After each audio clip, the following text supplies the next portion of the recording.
What's going on, guys? Hopefully we're live.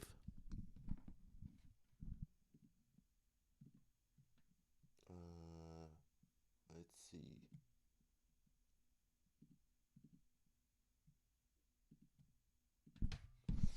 Happy Takedown Thursday.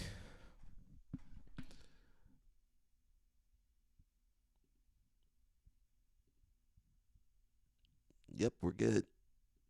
We are we are good, guys. We're back. Happy Takedown Thursday. If you're training today, go do a takedown for me. Do it for Ben Askren. Do it for Ollie. Um, yeah. We got a lot of news. Sammy Sasso, Tackett, UFC BJJ. I'm probably not gonna watch the BJJ UFC BJJ. Might ditch that. It's on Thursday. It's today. They didn't market it. I don't care about most of the matches. But you guys watch it for me. Tell me if you enjoyed it. So we're just gonna get right into it, guys. You know how it is. You know the drill. Where's my camera at? There we go. Boom. Got the wrestling room says breaking. Sammy Sasso had his preliminary hearing. I don't know if you guys can see that. Let me go in a little bit closer. There we go. Sammy Sasso had his preliminary hearing today and things went well. His charges have all been dropped down. His felony gun charge was dropped to a misdemeanor as well. All firearms in the vehicle were proven to be legally purchased and owned by Sasso for self-defense.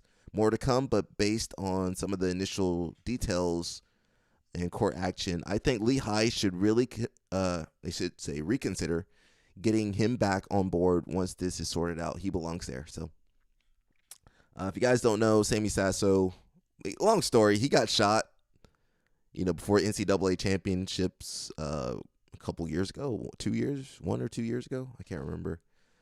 And then he wrestled last year or this year. But now he got a position at Lehigh University. I'm not sure if it's a university or college, but he got a job at Lehigh, but he got in some trouble when he was moving. I forget where he was before, but he was moving back to PA to coach at Lehigh, and then he got pulled over, had some firearms and some other stuff. So, instead of waiting for the charges and everything, the court date, Lehigh let him go. So maybe they should reconsider. Let's read some comments real fast. Crazy, bro. Wrestling, there's so much in this sport. Wrestling and jiu-jitsu and, not really anything from judo. Judo, what are you guys up to? I know they had a U.S. Open or something. That's it. Judo people, they don't really do nothing, which is kind of bad too. They don't do anything to garner any attention, but also to promote themselves. Unfortunately, it says all charges dropped. Super misleading. The charges haven't been dropped. They've been downgraded. Still good news for Sammy, and hopefully Lehigh takes another look or another school picks him up. University of Penn just got 20 mil. All right, take him over there. Shoot, I wish I was a wrestling coach. They making money in wrestling.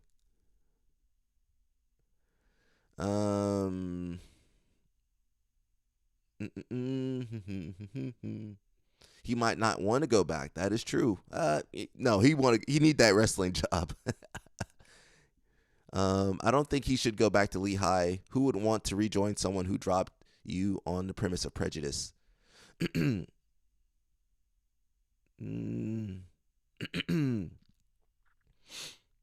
says the kid needs to surround himself with the right people and get his life together. He was getting his life together. He could be doing too much? He could be doing too much, so much good for himself and the kids coming up. Unfortunately, if getting shot wasn't enough of a wake-up call, I don't know what will be. He says, bro, no program wants a dude who feels like he needs to stay strapped all day while smoking. Well, he did get shot, so he's experienced some stuff that most people haven't. He should sue Lehigh for libel, slander, and defamation. Yeah, get that money that way. That's the American way right there, son. Why go back to a place that dumped him before giving him his fair chance in defending himself? Speaks numbers. He was judged from a program before being judged by an actual judge. He deserves better now. So we'll see what happens. Always some drama, man. We should end up watching some jiu-jitsu too. Don't worry, guys and gals. We had another post that says we're all wrestling people, and most of us know Sammy or at least know his story. But even if you don't, here's what bothers me most. I genuinely don't believe Lehigh will bring him back, not because of the facts, but because they wanted to avoid any potential public backlash. This isn't new. We've seen it time and time again. Once someone gets labeled guilty in the court of public opinion, it doesn't matter how the facts evolve. Cancel culture thrives on headlines, not context. No one reads the full story anymore. They just react to the headline. And headline risk, sadly, now outweighs substance. Universities and public institutions more broadly tend to have very little coverage when it comes to standing on principle. Josiah, what's up, bro? He says UFC BJJ did a horrible job of promoting their event. Well, yeah, they don't care about it. It might be a tax write-off for all we know. You know, Dana White spent more money at the casino than he did for UFC BJJ, and he put homegirl in charge of it. He didn't care about the UFC. He would have put somebody, you know, that had some business sense, or you know, a real jiu-jitsu person. You know, maybe I'm trying to think of someone that would be good at business. I don't know, not Moneyberg. Don't put Moneyberg in charge. He could have put anybody other than Moneyberg. It would have done okay. You could have got like, you know, one of those older guys, you know, not Hodger. Yeah, Hodger Gracie fought UFC. He could have been in charge of that, maybe. Hodger, or, you know, somebody like Eddie Bravo, or, you know, somebody with some sense. Somebody that created a good product and, you know, knew how to market it. Yeah, Eddie Bravo would have done a good job. Robert Drysdale fought UFC. He probably could have done a good job, possibly. I'm trying to think of some jiu-jitsu people. Damian Maia would have been a good figurehead. What's the big guy that won the heavyweight? I can't remember his name. He won ADCC and UFC. Verdum could have done a good job. Look, I just woke up. I could name 4 people that could do a better job than the girl that was running it. And I would have kicked Mikey out of there. I would have kicked Mikey out of there and put somebody, I don't know, normal. He might be normal for jiu-jitsu though. We've reached a point where fear of optics carries more weight than truth or redemption. And that's a shame. I genuinely hope I'm wrong about this, because no one deserves a second chance more than this young man. But sadly, I don't think I am. So we're hoping Sammy Sasso does get a second chance. This is a good job for him. You know, his wrestling career was cut short because he got shot, you know, in a car robbery. So I'm hoping things turn around for him. If not at Lehigh, maybe University of Penn or some of these other programs, you know, we'll take a shot on him. Josiah says, doctor said I can't practice jiu-jitsu due to my bad back and neck issues from my judo days, but I'll prove her wrong when I learn jiu-jitsu, compete, and beat Gianni Grippo one day. That's possible. If Gianni keeps doing ecological, it's possible you might catch up to him by drilling. Josiah also says, I like Mikey, but he's annoying. He's too much, man. He's just too much. Too much with Mikey. Too much drama. Too much stuff with him. There comes a point where there's a size discrepancy so vast, you can't do things to me. You could take the best wrestling technician ever. If it's in like a 60-pound body, I'm just picking you up and moving around. Like Aaron Judge, there's bigger guys than Aaron even. Like, these guys are massive. If they had a 1-hour crash course. Yeah. I don't know about all wrestlers, but I'll just say this. Half the MLB has taken down Johnny DeJulius. Ooh. I don't know about all wrestlers, but I'll just say this. Half the MLB has taken down Johnny DeJulius. Ooh. I truly believe that I have a better chance of making. I guess Flow Wrestling's board. They're over here talking about, you know, MLB players could take out the wrestlers. So I guess they got no content to make. Where's Earn Your Gold Medal? He says, comparing MLB to D1 isn't even a comparison. And overall difficulty has to be judged based on how the sport is played. Why are you even... That doesn't make any sense. They bored. you guys can't make no better content. Talk about Sammy Sasso or something. They just kind of wasting time over there. Speaking of Josiah, we got Grippo over here. Nathaniel Fernandez ended in the AIGA Champions League finals. In this breakdown, we're going to look in detail how Gianni built up the attack and came with it to a logical and spectacular finish. Grippo immediately pulls guard, takes the reverse de la Riva, and reaches to his opponent's leg. Fernandez raises his knee, and Gianni switches to the standard de la Riva. He throws Nathaniel off the balance and makes him sit down on the far knee. Gianni takes the scoop grip on this leg, placing his arm from the inside, and gets into the waiter guard. From here, he moves his left knee to the outside and goes to butterfly ashi. Fernandez sits down. Gianni tries to get points for the sweep, but Nathaniel gets his legs out and stands up. Gianni again comes to the reverse de la Riva, where he drags Fernandez into the closed guard. Grippo starts moving his leg towards his opponent's head, forcing Nathaniel to get up, and takes de la Riva once again. Gianni makes Nathaniel lose his balance, brings his leg to the inside to go to ashi garami, and puts him on the floor. Grippo starts attacking the leg. Fernandez tries to defend it with hands, and Gianni moves Nathaniel up with the butterfly hook and sweeps him. Fernandez starts rolling. Gianni brings his legs to the outside ashi and finishes the match with the ankle lock. Subscribe to Method Online, where you'll find all the most important things about... All right, Josiah, that's who you got to get ready to plan for. Says, I'm going to beat Gianni one day. I know people who know Gianni personally, and they think I'll beat him. But with Mikey, he says one thing, and he contradicts himself and says something else. Yeah. I mean, if you follow Mikey, he says a lot of stuff, and I don't believe anything from Mikey's mouth anymore. A lot of contradictory stuff. A lot of backtracking. I think he'd be straight up lying sometimes. It seems like Mikey be lying to us a lot of times. I don't know. I wouldn't trust Mikey. I'm sorry. I know some of you guys like Mikey. I got some homeboys that love Mikey. They fanboy for him, but I mean, I like him as a grappler. Well, even then, I don't know if I like his grappling as much as I used to, but he's a great grappler. He's one of the best Americans to ever do it. I can't deny that. What's going on over here? It's Barbosa. The Hulk is in the ocean. You're having a good time here at this place. Really amazing. It's pretty much the same, like mentally, you have to keep calm, be able to learn the instructions and, find your way to the wave. It's pretty much the jiu-jitsu. We're flowing in jiu-jitsu, you have to find the technique, you have to find your grips. Roberto says you can beat Gianni, maybe. I don't want to cover that one.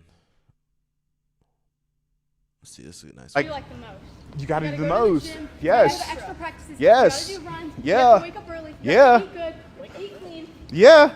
And you say all that stuff like it's a burden. Well, it's not. Right, it's not. You should want to do that. I should want to wake up early. Yes. Yes, you should want to wake up early. You should want to do more with your day. You should want to do more. But it's Like, like with wrestling season, you don't get home until 9 o'clock. oh, I'm aware. I done been through plenty. So you gotta like, do the most. You gotta do the go to most. gym, Yes. You gotta have extra practices. Don't argue with wrestling guys or girls. They never gonna stop wrestling or doing whatever they're gonna do. Wrestling, they wake up early, go to bed late. They all about overtraining. That was the whole Dan Gable method right there. Never get tired. John Smith said the same thing. He said, I can't understand why people don't want to work as hard as me. People ain't built like Dan Gable and John Smith. We ain't built like, that's not normal. That is not normal human being behavior. Danny Chopper, what's up, man? Happy Takedown Thursday. He says, brother, why did I sign up for the absolute comp? I'll pray for you, bro. I'm always I'm always fine before comp until 2 days before. Oh yeah, you got your absolute this weekend. Good luck, bro. Eat up, eat up before. Try to put some weight on. Tap out early, bro. Don't get dumped on your head. That's all I can say. And then you can question why you did this later, after the fact. Josiah says, dog, I know I talk about Gianni, and it's mainly because he's the reason I'm clean and sober. Oh, that's awesome. But I want to say I beat my hero in Gianni, If you send this to him, I'm going to Grippo hunting. You know what? If you pay Gianni enough money, he might let you beat him. Happy Takedown Thursday. Yep, you'll take him down. I ain't never seen Gianni go for a takedown. Maybe you could take him down at least.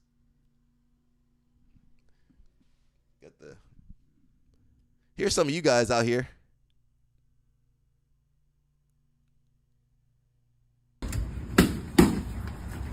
Hey, where you going, brother? I'm training, bro. You gotta check in, brother. Come sign a waiver. All right, you're all good. The beginner's class starts in 10 minutes, okay? Bro, I watch UFC every weekend. I'm going to advanced class. Hey, time. You were supposed to be working on the low kick, man. Bro, I'm trying to knock somebody out, not throw low kicks. Let's see it on the mitts then.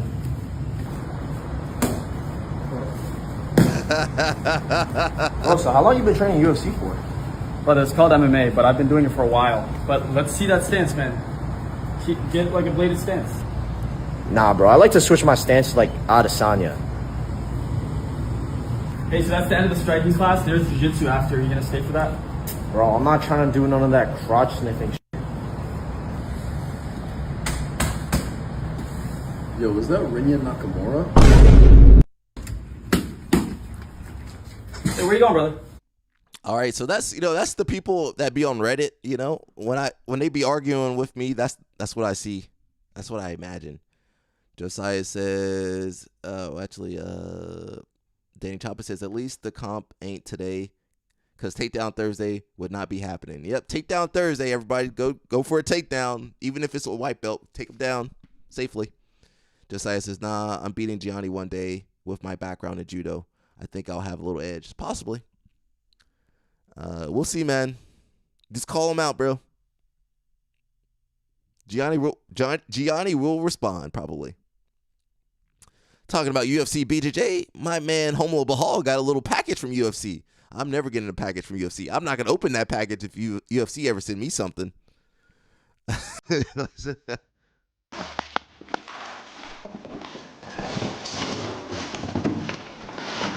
Special deliver. Hey!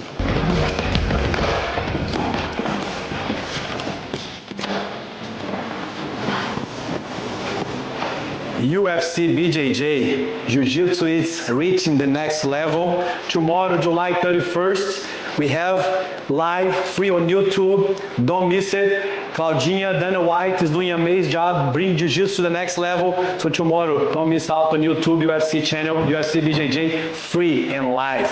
Look up the main event. It's going to be firework. Renato against Andrew. That fight, I can't wait to watch. Tune in tomorrow, UFC BJJ, live on YouTube. I'm not the biggest fan of the marketing style nowadays. It's very just low effort. I'm streaming from the basement, but I put a little bit of effort into my stuff.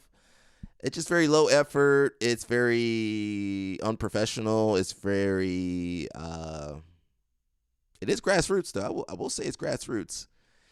Sometimes it's cringe, like we saw the video with Andrew Tackett and Hanato where Hanato's over there, spiking the drink and everything. Is that the future of the marketing now? Because that's pretty bad. UFC is a multi-billion-dollar organization. That's the best they could do. All they did was rely on social media marketing. I guess that's what they do for the UFC now. They don't make any good promos anymore. They don't hype anything up. You guys ain't even hyped for this thing. You guys didn't even know what was going on tomorrow or today. Actually, the fights are bad. The belt is bad. I could just keep complaining, but I'm gonna move on. But you guys get my meaning. Josiah says he tried calling out Grippo, but no go. You gotta keep doing it, bro. Since you said you won't watch UFC BJJ, I'll watch it for you. Thank you, bro. I'll watch. I'm only gonna watch the IG highlight reel, just the best parts. It says Craig did a good job promoting CGI 2 and UFC BJJ did a horrible job. I mean, look at Craig Jones. You see him it's like he's sincere in putting in effort. He started marketing that thing 2 or 3 months ago. He's still marketing it. It's about a month, 30 days out. Still marketing that thing. You know, he gets the other people involved, but he also understands he's got to be the kind of overwhelming force behind it. He tries to do creative things, interacting, networking with other organizations. He was at Who's Number One. I'm sure he's going to be at some other events. He's going to all different schools. He actually trying to make his thing successful. Whereas UFC doesn't really care. Now we're going to watch a little bit of Jaden Cox. And you know what? I forgot how good he was back in the day.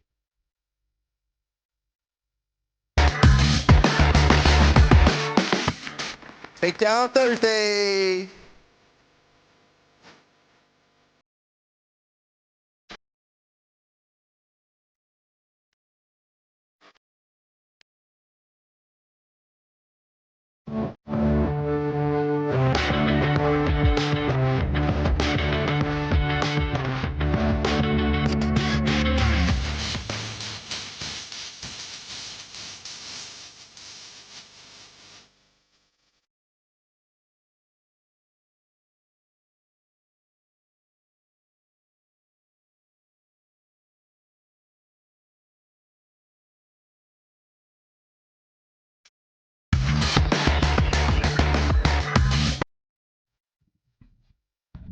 Man, he was good, man. Whoo. He was so good back then. He's still good. I think he retired a little too early.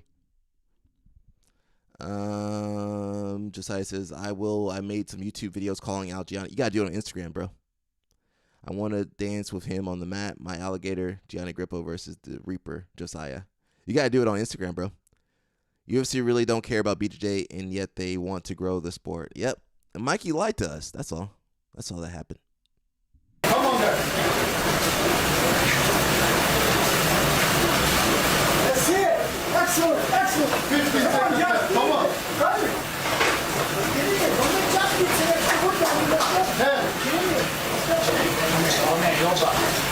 Push, guys. Push. Come on. Come on. Change. 10 seconds left. Come on, Eric. Come on. Let's go. Push. 5 seconds. Hi, change. Come on, guys. I mean, shoot, Training Lab does a better job of marketing than UFC. They ain't got no budget. They actually do got a little bit of money over there at Training Lab, but not as much as UFC. UFC puts no effort. They got all that money in the world, Performance Institute, all that stuff. They ain't doing nothing, bro. Dana White be filming his videos on the camera, no microphone. Bro, multi-billion dollar company, and just the worst production ever seen. You know, the marketing, you know, they be having these I'll stop, but you know, it's just I don't know, it's not professional at all. If they copied NBA or MLB or just copy anybody. Got the Niwa Bros. I don't know if you guys remember the Niwa Bros. They're really good. They trained at AOJ for a minute, and then they kind of retired pretty young. They just kind of gave up. I think they did have the Mendez brothers at their gym. Is that the Mendez brothers? Yep, that is the Mendez brothers. But they just stopped competing. I don't know what happened. They just stopped competing, and they went back to Japan and started teaching. But they're like super young. I don't know what happened. Yeah, they were doing pretty good. You know, they didn't win their first year of black belt. Then they just kind of gave up. So I'm not quite sure what happened with those guys. They're too young to be giving up though. Josiah says UFC gotta get rid of Claudia. Nah, she got the end. She got Dana White and Moneyberg. All these people connected by Moneyberg. You know what? You never see Dana White with Moneyberg, though. You got to get rid of Claudia, Dana, and Mikey and get someone like Craig Jones who would do a great job of promoting their events and fights. They wouldn't pay Craig Jones what he's worth, so he wouldn't work with them. I feel like Mikey's the kind of dude to take all the money for himself and then leave nothing for everybody else. And in one championship and in UFC BJJ, but I could be wrong.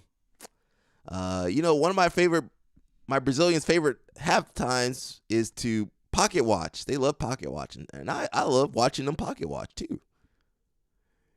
We saw Tynan with the $15,000 watch. We got Fabricio Andre over here. They be spending all their prize money. So he's got the Omega Speedmaster worth about 47,000 reais. It's probably like $15,000. Let's check. I want to see where all this money's coming from.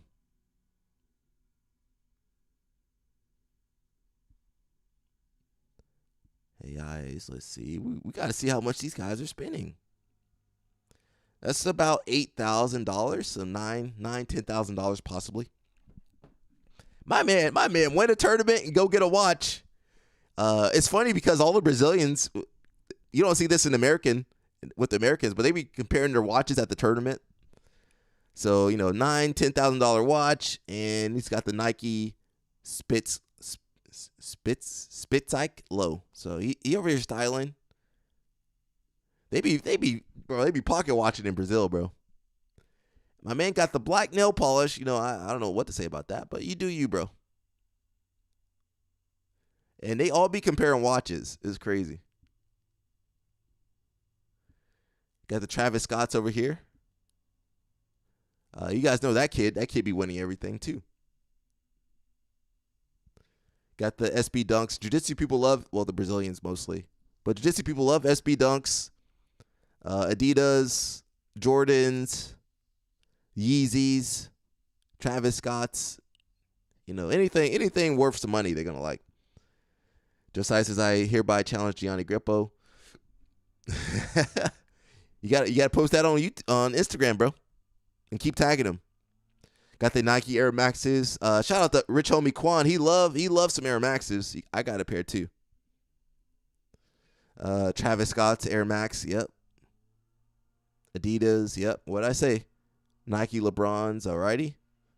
Some Vans. You always gonna see some Vans at the tournament. Nike Zooms. Oakley Strauss. All right. My Brazilians be wearing. You got two types of Brazilians. You got the dude wearing the sandals, the flip-flops, the Havaianas, the thongs in the toe. And then you got the person wearing like the really nice shoes. So we always be watching what the Brazilians are doing. I'm just seeing how they're investing their money. He says he exiled me on. Well, you don't tag him, but tag other like the different news organizations, BJJ EE, BJJ World. Keep tagging him. You got to tag people around him. Tag Kevon. You got to go through Kevon. Call Kevon out. Tell him ecological don't work. JH, what's up, bro? Happy Takedown Thursday. He says, if you wear/buy Travis Scott shoes, I already know you care about no one's safety. Well, that's who you're going to be fighting at the tournament. You think the people at the tournament care about your safety?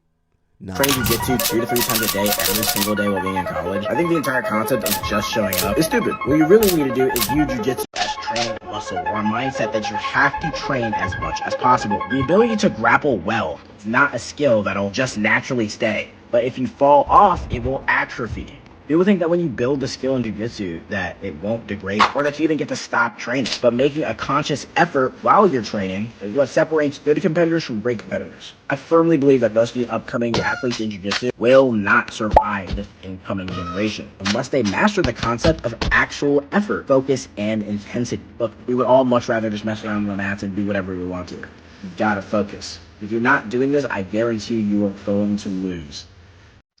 Train. We got the dude cutting the lawn. He be coming at random times, man. He be coming at night, in the morning, lunchtime, breakfast time. He just comes whenever he wants to come. No, did he? Yeah, keep training, guys. That's the secret here. Train. Have good training partners. Josiah says he and Kevon. Well, tag somebody else that's nearby. Tag Bodega. Tag something. Tag everything. Tag everybody. Tag Dana White. Tag Mikey. They're going to block you too, but. The jiu-jitsu people, they really into the style now. They really into the, looking stylish, fashion. Cheetah print jumpsuit. Felt like I should be a little more wild today than last week, and so feeling like I'm on a hunt. I got to catch up on some points from last week. I only got one sub last week, so I'm gonna make sure that's different this week. So we got the Louis bag, we got the Versace chain, the Dolce glasses, got some red bottom action right here with the cheetah print jumpsuit. Felt like I should be a little more wild today than last week, and so feeling like I'm on a hunt. I got to catch up on some points from last week. I only got one sub last week, so I'm gonna make sure that's different this week. PGF is going down. We're gonna look at a couple clips. I'm gonna be honest, it doesn't look good. I looked a little bit at some of the highlights. I wasn't really impressed. The grappling level was pretty low. You guys can come after me, PGF, that's fine. The grappling level seemed pretty low. It's very long. No Diddy. It's like 12 or 13 weeks of people getting submitted left and right. Maybe I need to invest it. I don't have any time. I don't have time to invest. I don't have time to invest in UFC BJJ. I don't get paid by them. I don't get paid by CGI, but I think it is a good organization for the grapplers. PGF, I sure as heck don't have time to be watching their stuff.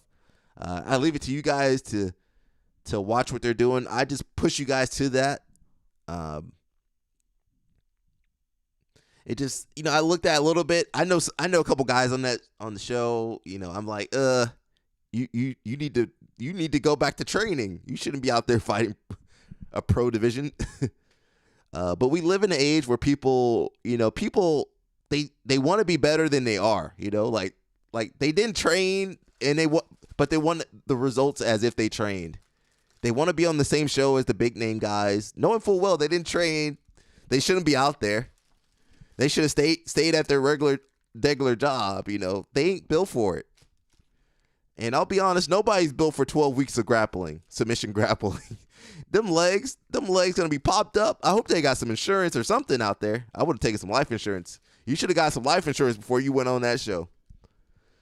Josiah says, last night I saw PGF and I like the Alabama Twisters.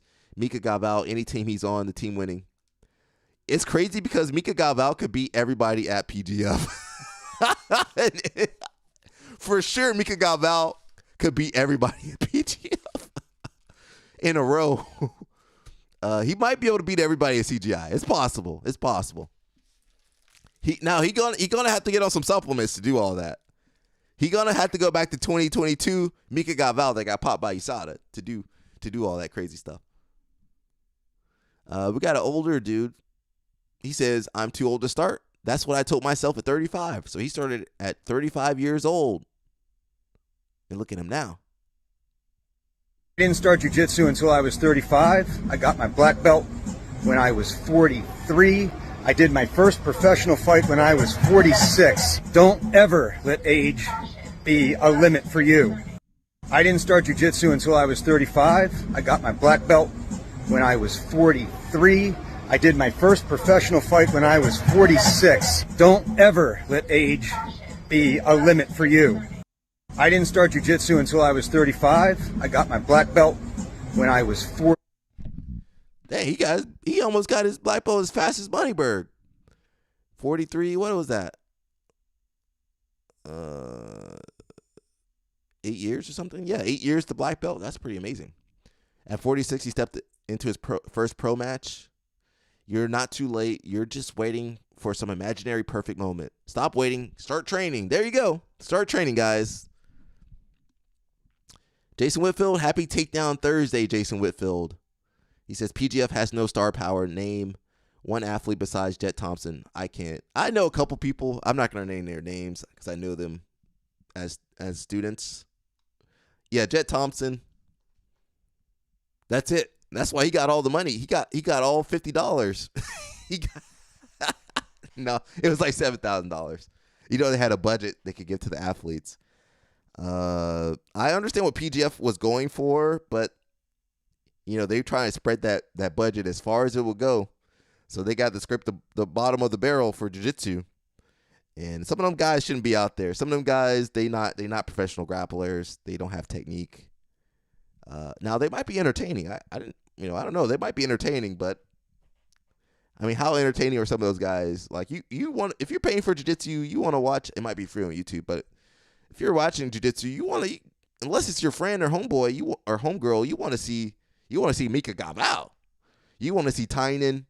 You want to see Joseph Chen. You want to see Levi Jones. You want to see Pato. You want to see some good jiu-jitsu. You don't want to see the jiu-jitsu you can see at your gym at the open mat. You can see that jiu-jitsu at the open mat. You ain't got to turn on PGF for that. They could have paid the people at open mat $2 and they would still have some better matches. I love when older people start training. This dude said, I started this year in April. I'm 44, and I'm doing my first comp, white belt novice, this Saturday. So after 4 months of training, I thought I'd let others strangle me for plastic medals. They're made out of metal. There's no plastic in there. I don't think, maybe. I love this stuff, though. Huge respect. Started at 49. Got my black belt at 62. Man, I don't want to hear nothing. Where's Ted Choi? Teddy Choi? Dude started at 49, got his black belt at 62. Ted Choi might not get his black belt till 62 either, though. If he's watching this, he's probably not.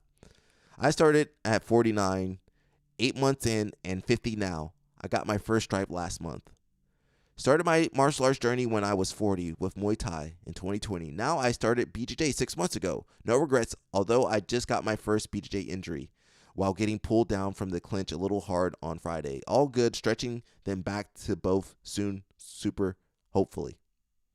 I started boxing at 36. I'm 38 today. Actually, I started kickboxing 2 weeks ago, and I plan on starting jiu-jitsu soon. So, listen, guys, just start. If you know people on the fence, tell them to go. You ain't got all the time in the world.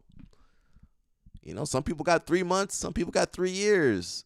Some people got 100 years. You don't know how much time you got. So just get out there. Do it for Ben Askren. Do it for me. Do it for me first off. Do it for Ben Askren, and then do it for Ollie. Victor Shaolin, black belt, will be repping the U.S. at the Abu Dhabi World Grappling Championship. What the heck is that? Abu Dhabi don't do a good job at marketing either. They be doing the ADXC, all this other stuff. We don't know what the heck's going on. They be making up events. What the heck is this? AD World Grappling. They don't market their events really well. You want to market an event, you got to do like IBJF. They keep their World Championship the same time of year. Euros, same time of year. Nogi World, same time of year.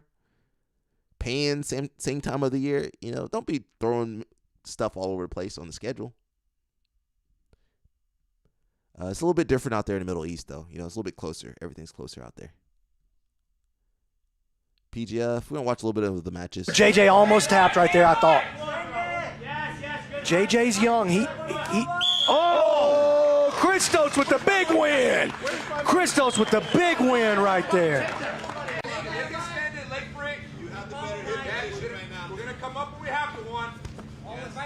Mike looking to switch him off into a Z-lock here, and this is what... Oh, he got it! 2 feet on the outside, attacking the straight ankle lock, and he's extended all the way out. If he can get belly down, if he can get his head to the ground, that's what I was going to say. If he can get his head to the ground, that's going to work out in his favor. These boys are moving. Yeah. Oh, he's got a mean straight ankle, and both guys are on one. Oh, Aoki Lock, he got it under a minute. Woo! The kid, Landon Elmore, Never putting say 4 on the never. board for Team Dollar. Let me go and stop that before PGF come after me. No, did he? They'll pause the stream and everything. So a couple things I took away. People were tapping really fast. 13 weeks, they're going to tap fast. They don't have time to sit and get their ankle destroyed. There's really no grappling. It's all double guard pull, grabbing the ankle, yada, yada. Where's the jiu-jitsu at? It's just one facet of jiu-jitsu. And they're doing the easiest thing I could do is grab that ankle and sit down and grab that ankle. which is a form of jiu-jitsu, but you're not seeing a lot of variation. All the matches look the same, right? So I can't say there's excitement. It doesn't look good. It's not the first PGF they've done, but it doesn't look good to me. And if it doesn't look good to me, it's probably not going to look good to you guys, But what do I know? I only stream every day, just about. What do I know? It doesn't mean I'm tapped into the community. Actually, I feel like I'm more tapped into everybody. I'd be over here talking to you dudes. When's the last time you talked to Hoffa Mendez or Lucas Lepre or Joseph Chin or any of those people? You ain't never going to talk to those people. We got a little bit more. Actually, I'm going to jump off the PGF before they take me down. But you guys go watch it for me. Let me know. Jason Whitfield and it seems like Josiah, they keeping up to date on that. You guys keep me up to date with the PGF. I'll check back in 12 to 13 weeks if you guys are still following it.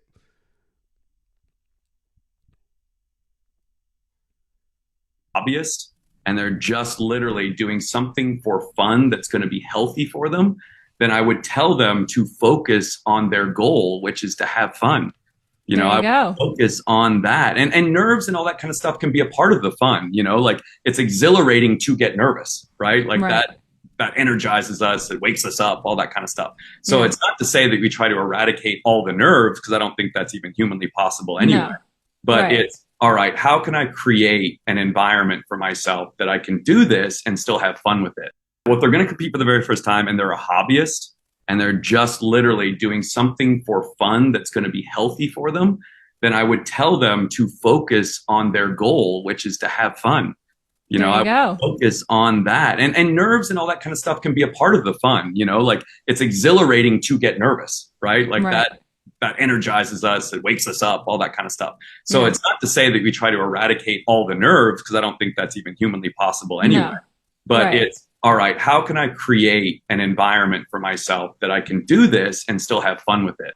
Well, if they're going to compete for the very first time and they're a hobbyist. There you go, guys. Keep it fun. Enjoy. Some of you guys try to get your blue belt. You start jiu-jitsu, you want to get your blue belt. A lot of times I tell people, enjoy the white belt. There's no pressure. You mess up, who cares? You're a white belt. But yeah, it should be fun. Jiu-jitsu should be fun. I do worry about some of these kids and all these guys that are going super hard into jiu-jitsu when they're really young. I mean, first off, there's really not that much opportunity unless you become really good. You got to become Tynan to really do well. Tynan or Mika to do well.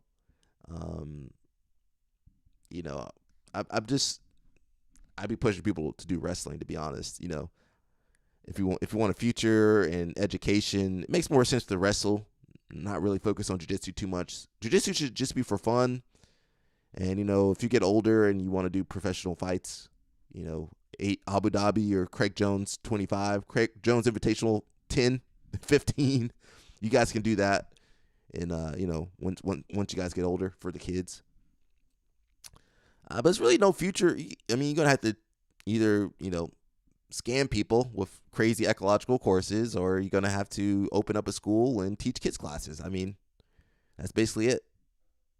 Unless you're super good. Otherwise, have fun, guys. Keep it fun. Keep it playful. Stay off the supplements. That are registered for this year's NCGA grappling season.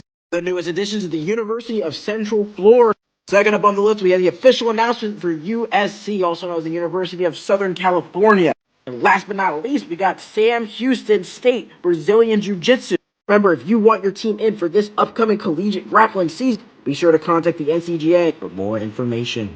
Also, just message Jim or Jason. They'll send you all the information, but you got to do it really, really quickly because we're running out of time. Remember, like, share, and follow for more updates. So jiu-jitsu is we are becoming, back with get out of here. Jiu-jitsu is becoming a collegiate sport. It's a club sport, though. It's not like wrestling or football or anything.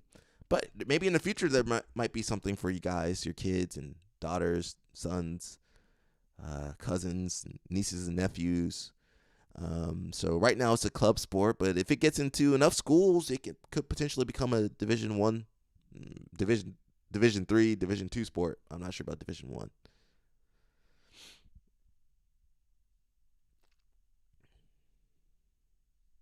Shimaev eu tive que botar ele pra ralar umas 3 vezes.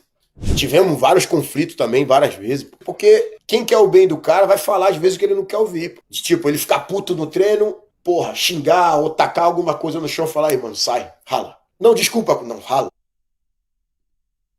I thought there was captions on Hoje é o teu dia de sair mal do treino, irmão. Semana inteira os outros saíram do jeito que você tá assim. If you guys don't know, this is Alan Fienfo. He's kind of old school guy, you know, trained with Ted Day. Yeah, I thought there's not subtitles on this. Temos vários conflitos também, várias vezes. Porque quem quer o bem do cara vai... He was also the coach to... what was the kid he was the coach to? I can't remember the guy's name. Shoot. I can't remember. We'll skip it. It was good, though. It's in Portuguese, though. I can't translate. My Portuguese is very, very, very basic. This is a pretty cool post. Let's just listen to it. So much that he wanted to trade with me right before the Asia Championships tournament. No, can't. I have to wear this during Worlds. Your name? Ona. Do you like it? Yeah. You have bigger feet than me, huh?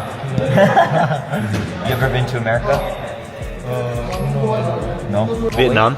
Vietnam, I'm 23 Asia champion now. You are U23 Asia champion. A name? My name is Sachin. Sachin? Hayden. Sachin. Nice to meet you. You never seen the shoe before, huh? That's why you asked? Yeah. Sorry to disturb you. No, fine. You good on weight? Yeah, to some little. Little bit more? Yeah. Me too. Just a small bit. How much? 1 kilo, I think. 1 kilo. I got 1 more kilo. You got 2. Same thing for you. Probably worse. Change. I want these shoes. Oh no, sorry, cannot. Change it with me. No, can't.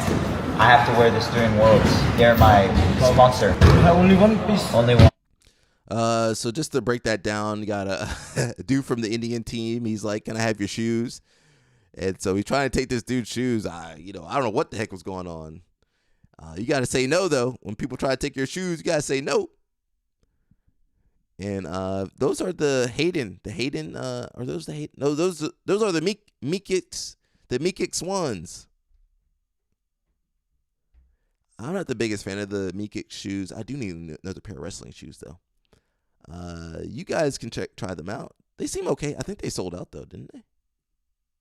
I believe they did. I could be wrong. Internet's slow. They okay. Not my favorite shoe. They okay.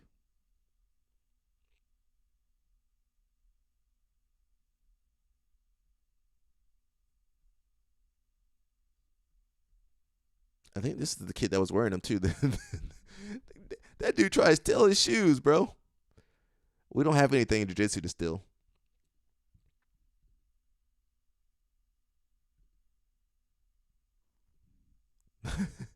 That's very wrestling right there. Like, can I have your shoes? I never heard of that happening. You gotta say no though if someone try to take your shoes. You gotta show them you ain't no punk, We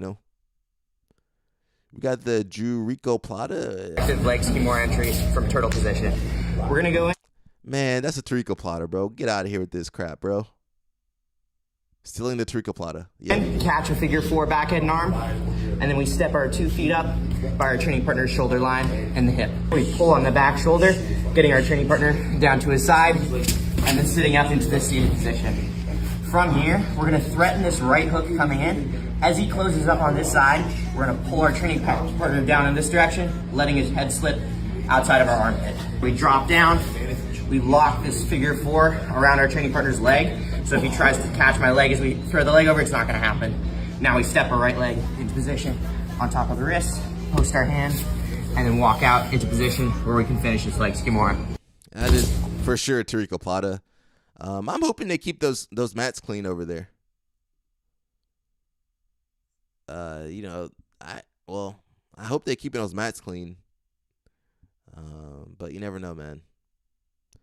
Jason Whitfield, when you go over there to train with Gordo Ryan, make sure you spray yourself off later. I do want to see if he mentions anything about the treacle plata. Let's look real fast. We're going to aim for 3 hours today, guys. Hopefully. That's my new goal, 3 hours. That way I don't have to rush. When I do 2 hours, I try to rush through everything. But now I take my time. I'm chilling, vibing. Says it was promised a long time ago.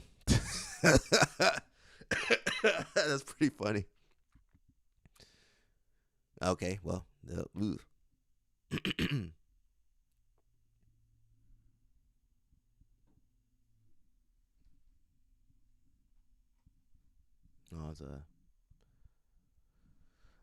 got a free seminar with Elijah Dorsey. So if you guys are going to, Masters World Jiu-Jitsu Con, go check him out.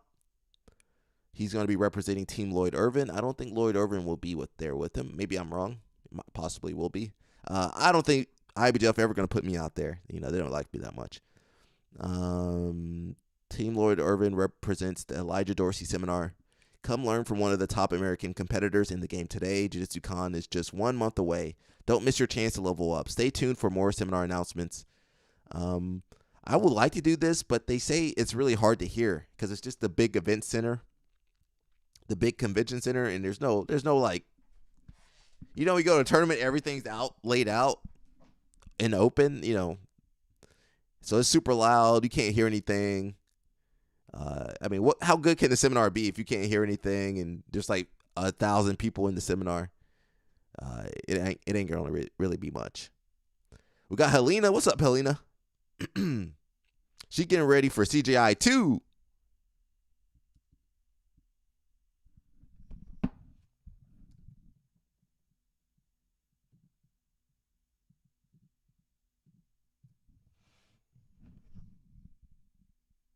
In the right ballpark with that one. Well, out of the red corner, representing the United America. We'll keep you up to speed, sir. Yeah, do your best. Wow. Do your best. So amazing.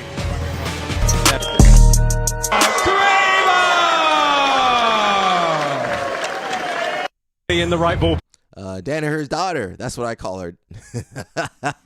That's rhyming. Danaher's daughter. That's what I call her. Yep, Danaher's daughter. Female Danaher. She says 1 month until I step into the pit once again. This time competing for the CGI official 4 women 100K bracket. It will be live in Las Vegas. Yep.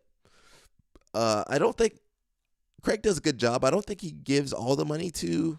Does all the money go to the first place, or is it split like maybe 10K to fourth place, third place 20K, first place 50K? No, that's not enough money, is it? And 20K? I don't know. Just kind of tiered like that. I can't do math right now, guys. I think that would be fair. I think fourth place should get like 10K just to, hey, you did okay. Here's 10K. There you go. And everybody else, maybe 20K for third place. That leaves you 70. Yeah, maybe 30. No.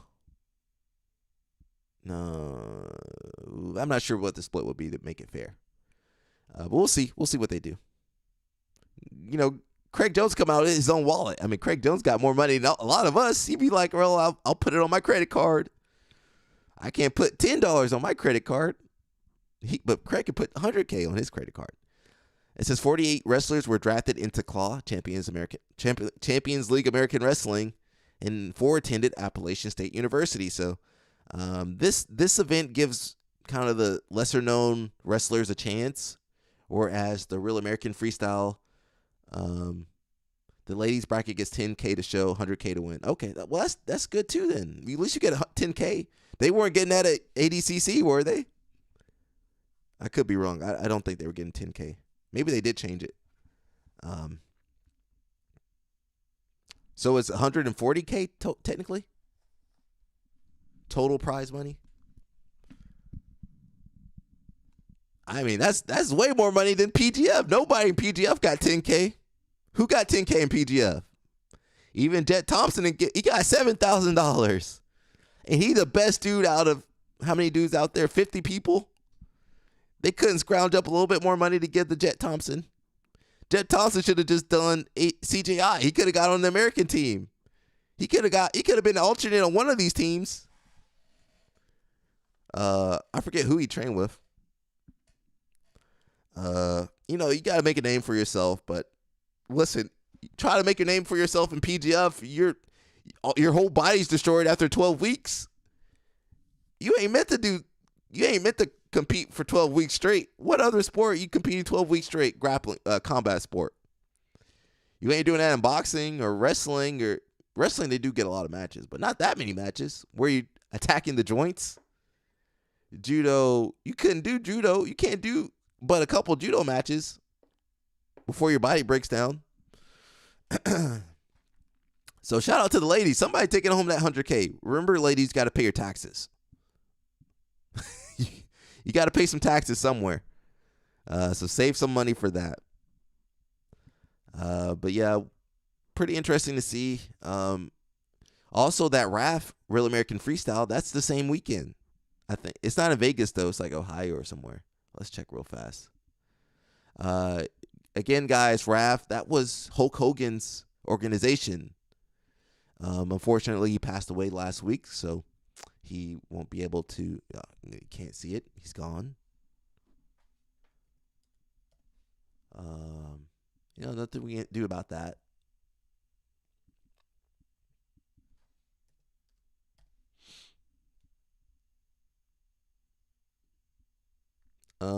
It's not in Vegas, but it's the same weekend. Hulk Hogan, Ohio.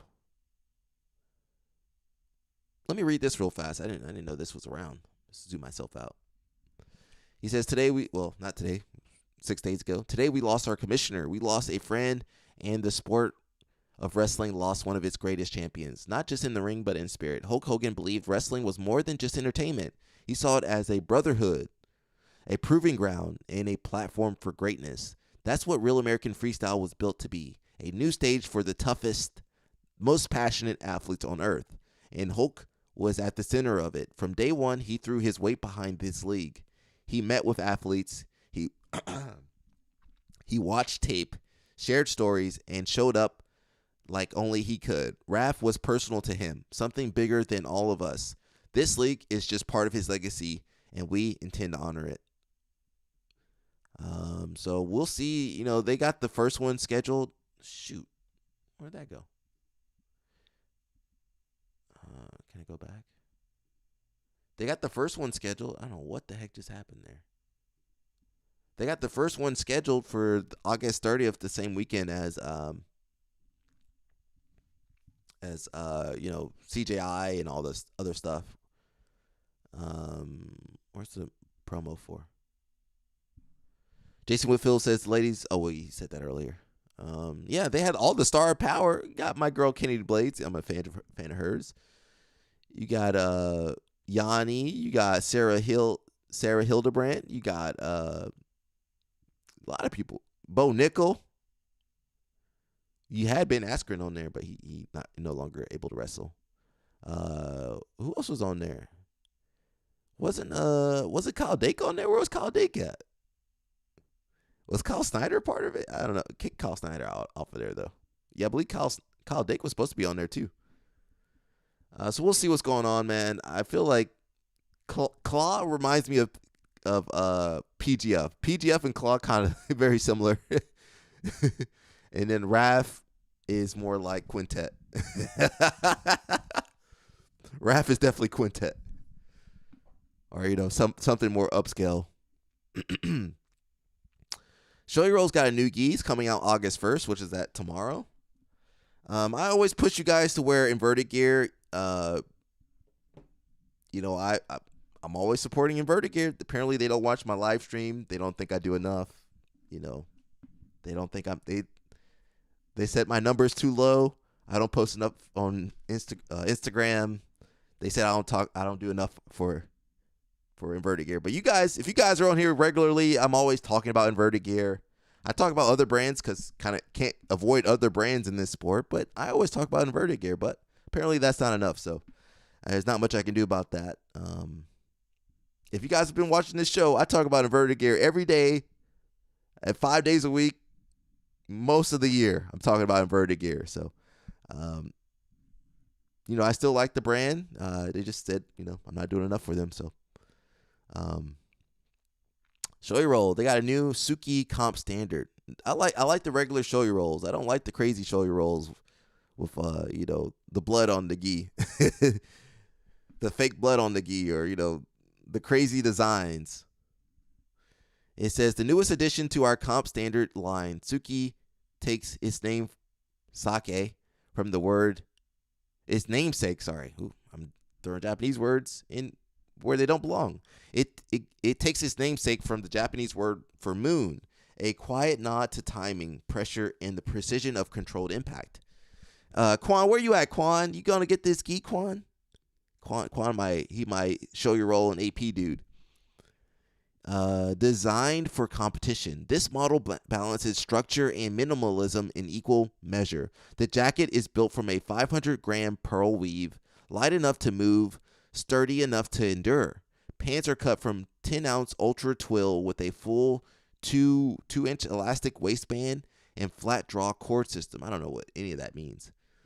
Keeping everything in place when it matters most. Available in both black and white, the rose, navy, and silver detailing reflect a colder aesthetic, sharp, deliberate, and built for purpose. So, this is the gis that shoyu roll makes money on. The regular gis, not the crazy gis that nobody can understand. So it looks good, I used to be sponsored by shoyu roll, so that's why I like talking about shoyu roll. Even when the design be crazy. This nice gi, I like it. It's very basic, very simple, looks good. I mean, if you've had a shoyu roll gi, actually that does look pretty nice though. I like the black, I think. I don't know. Is that for girls? Is this gi for girls? Don't have me in no girl gi by accident. But that one looks nice. It might be for the ladies, though. It didn't say it was for ladies. Yeah, but they only got ladies wearing that gi, so I don't know. I could be wrong. You guys put that shoyu roll gi and let me know. Quan, you get that shoyu roll gi. Actually, Quan said he sold a lot of his gis, which I gave Quan a lot of my shoyu roll gis. Quan, do I get some money for that? I gave you those gis to keep those gis, Quan. I gave Quan how many shoyu roll gis did I give you, Quan? I gave Quan like at least 4 shoyu roll gis. 1, 2. Yeah, I think I gave him like 4 shoyu roll gis. Quan, you owe me a smash burger, Quan. We got Michael Zinga. If you guys don't know Michael Zinga, he's the co-owner behind BJJ Fanatics, so you probably see him in a lot of photos and stuff. He says, I had a great time in Austin, hosted by Gordon Ryan. He's got Mo Jassim over there, too. I've never seen Mo roll. I want to see Mo versus Moneyberg. Isn't that the matchup we need? Let me put that in the chat.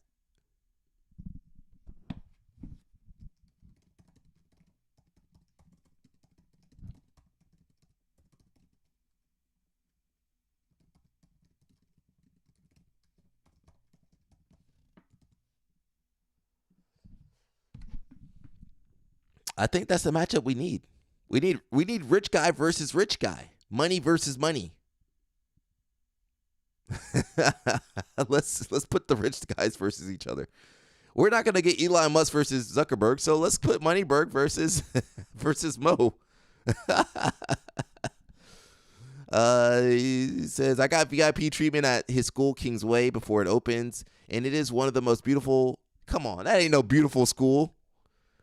Gordon Ryan looks young again because he dyed his hair back. That ain't no beautiful school. Come on, that ugly, that billboard of a school. I'm never going to Kingsway. We're sending Jason Whitfield there though to get some intel. He says it's one of the most beautiful schools I've ever seen. Heck no, bro. That ain't no beautiful school. And it's going to be an enormous success because Gordon Ryan is Zuckwood Dust Moneyberg. Yeah. I mean, not only does Zuckerberg have more money, but he's better at jiu-jitsu. He's better than Moneyberg.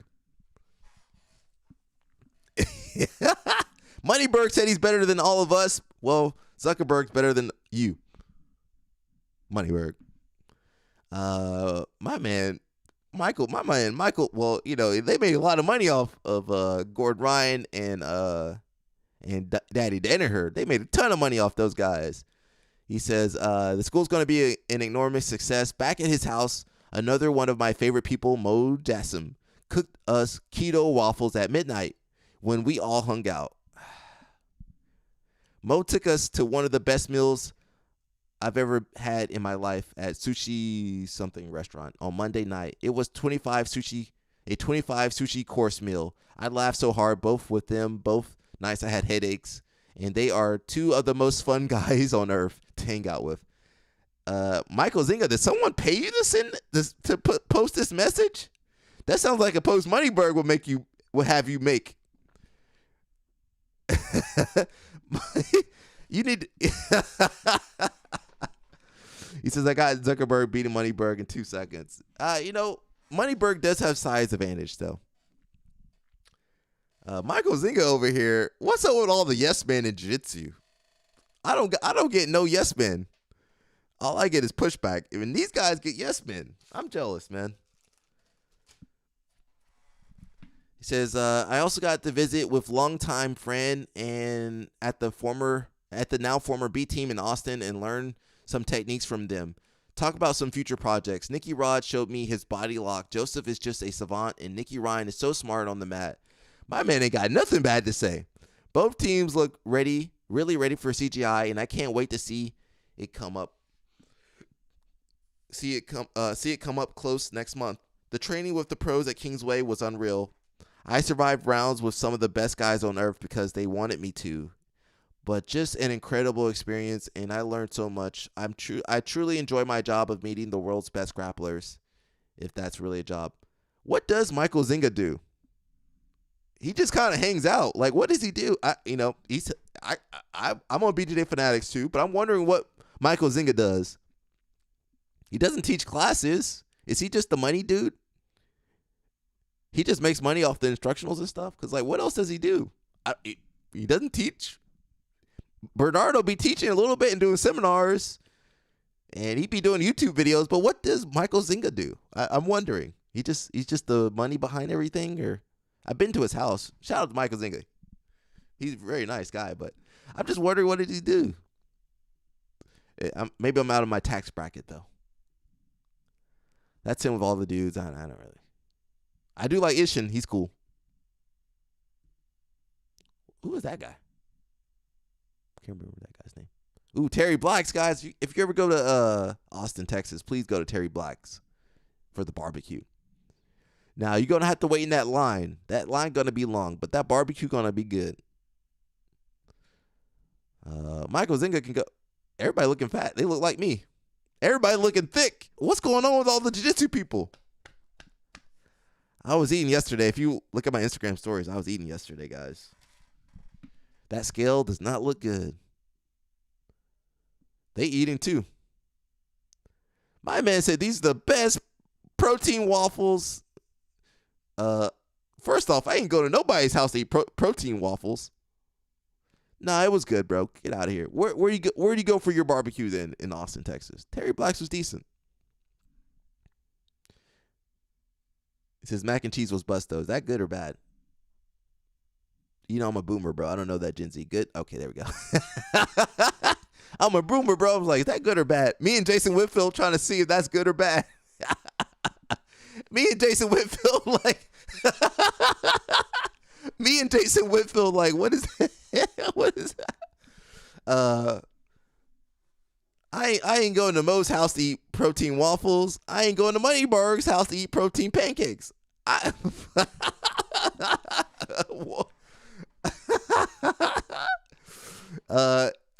don't know about this sport, bro.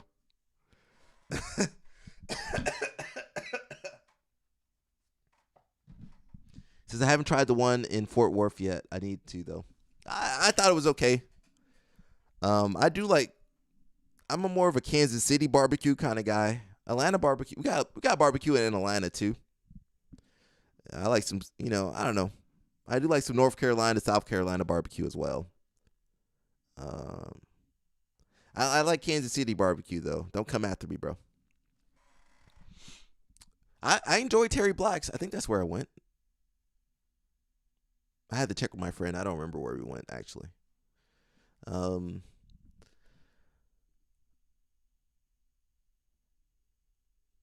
Bro, Michael Zinga would smash No Diddy. He would smash Moneyberg too. Look at him. He can at least move his legs. Monkey Bird can't move his legs. His legs don't move like that. And he ain't gonna take his socks off. At least Michael Zinga takes his socks off. Michael Zinga take his socks off.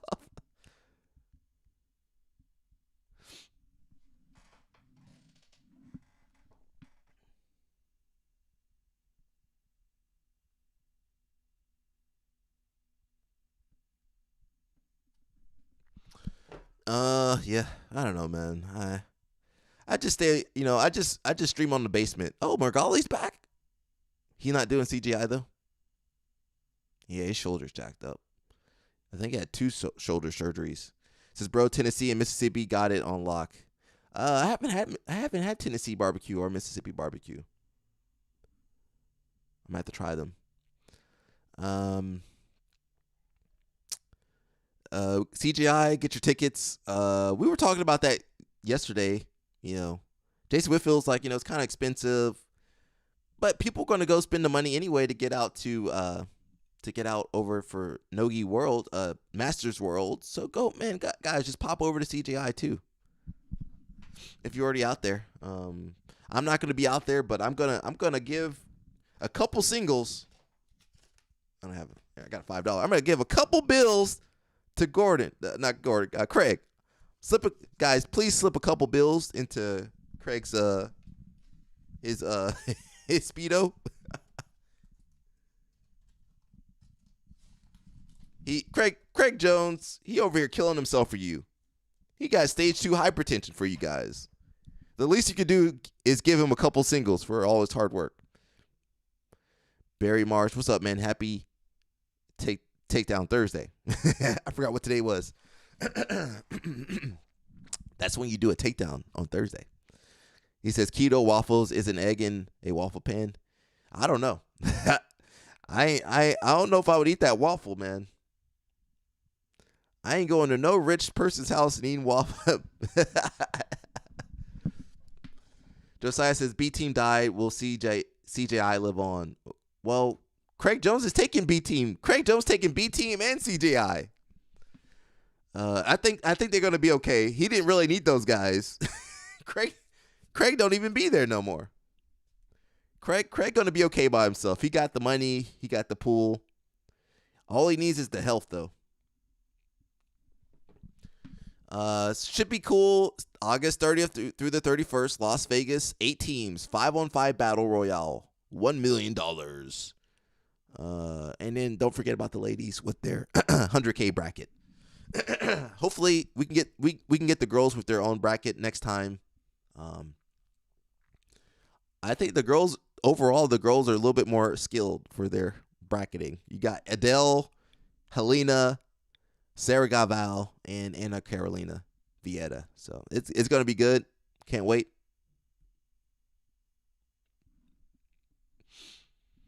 We got the new up and coming B team guy. Let's be honest, he's using a lot of Jiu-Jitsu technique. So another 8 minutes for these guys to work, and Corbin sits guard right away. Michael starting outside. And Corbin just baiting so him. Strong, finds his position. And he gets the tap by Another ankle tap. lock. Corbin Laporte. Corbin so fast on this. Yeah.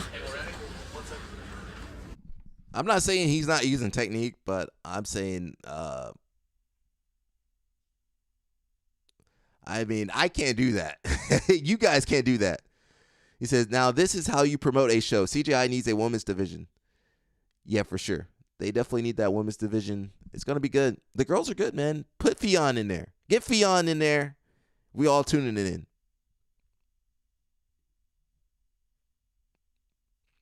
talking about my ladies, she's not my lady, but Amit Allure. You know who's right there? Who's right there simping over there? You know her number one simp?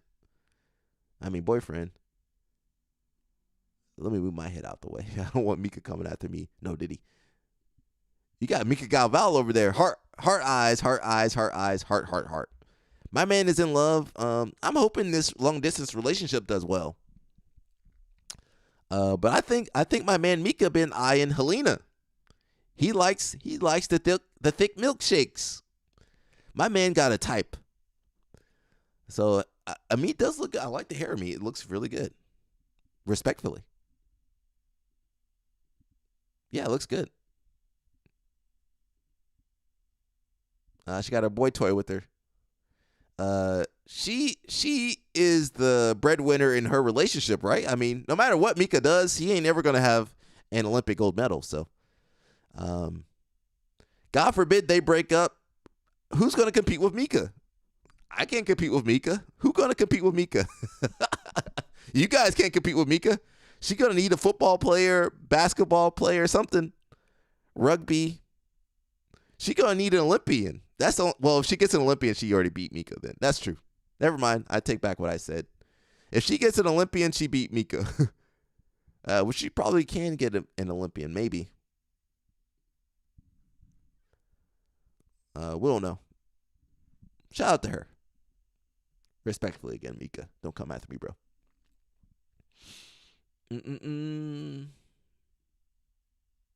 Well, and this is, I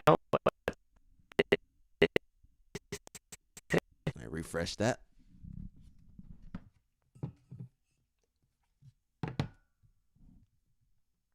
You know what this is. Where the good times happen. Well, and this is, you know what this is. Where the good times happen.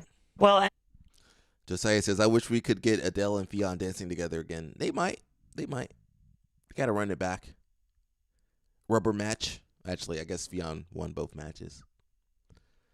Fion's kind of busy. She kind of got her school and she's dealing with trolls online. Tu passa? Vai passar. Tu quer valer quanto? R$1.000.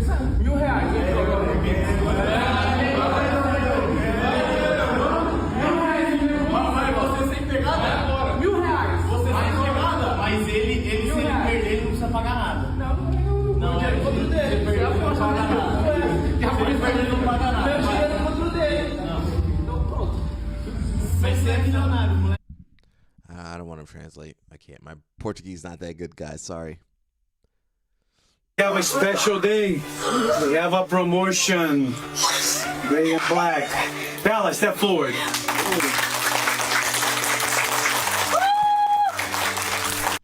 Homelo, where's your hair at? Homelo? Homelo, no. How old is Homelo Bahal, guys? Look at that hair. No. First Eddie Bravo, now Homelo. Like that.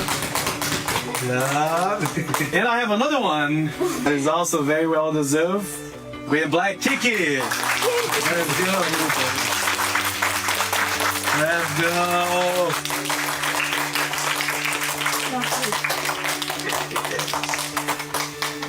All right, guys, good job. I want to promote Kiki on the podium, but I think they growing together. I'll wait here. There's always so much stuff, gold medal, photos, and this and that. I think it's special to do in the gym. And then, and then Bella very well deserved too. She's putting a lot of work, helping Kiki, helping everybody here getting ready for the tournament. Hopefully soon she's gonna join us and then be competing too. Thanks, Professor Jason. This is all, what is the start? I'm just giving help.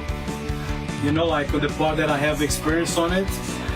And then, hopefully that they're going to be another kid that start, the kids pro, and they go all the way to black belt. All right, guys, good job, everyone. Let's keep it up the good work, okay? Let's bow out. Today we have... Homelo Bahal is 43 years old, 1982. Man, what the heck happened to these dudes? What the heck happened to your hair? Homolo, no. He looks like he's, I don't want to say how old he looks, but man, that's crazy, bro. I know my hair be looking crazy, but I guess I'm almost 40 too. I'm almost 40 as well, but bro, I feel pretty good. Look pretty good too. It says Fionn gonna be all right. She's a goddess. That's true. Huge fan of Fionn's too. Well, I did a video on Fionn and Adele. We gotta get some more ladies representation on the other channel though. I'm not sure which other ladies I might cover. It says I'm Gianni Grippo hunting and I'm determined to dance with Gianni one day at IBJF.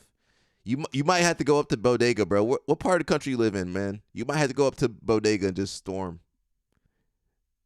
He says he's 43. He needs a new hairline. I don't think they can. They can maybe do that hair transplant. They can. As long as they can grab some of that hair, they can put it back on top of there. Yeah, you need that. You need to go to Turkey. My man. Whew. Jason Nolf, what is he doing?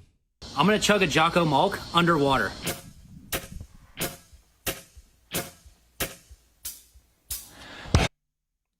I cannot play that song. For sure I can't play that song. I know I can't play that song. The stream will get canceled if I play that song. So Jason Nolf is drinking Jocko milk underwater. I don't know why. Can't play that. Ooh, cannot hit that song, guys. I'm gonna chug a Jocko. Yeah, I cannot play that song. I don't know why he was drinking Jocko milk under the water. He's also going to be in Raft as well. I didn't know that. He all over the place. Jason Nolf, well, at least he's wrestling. He needs to go back to wrestling. His jiu-jitsu's terrible. He needs to go back to wrestling. He beat Jordan Burroughs. He needs to go back to wrestling. Dake is kind of on the downturn a little bit. He can take out Dake too. Jason Nolf, if you're listening, please go back to wrestling. Well, he is right there, but real wrestling. Not real American freestyle wrestling, but real freestyle wrestling. We got Spencer Lee over here doing some exercises. I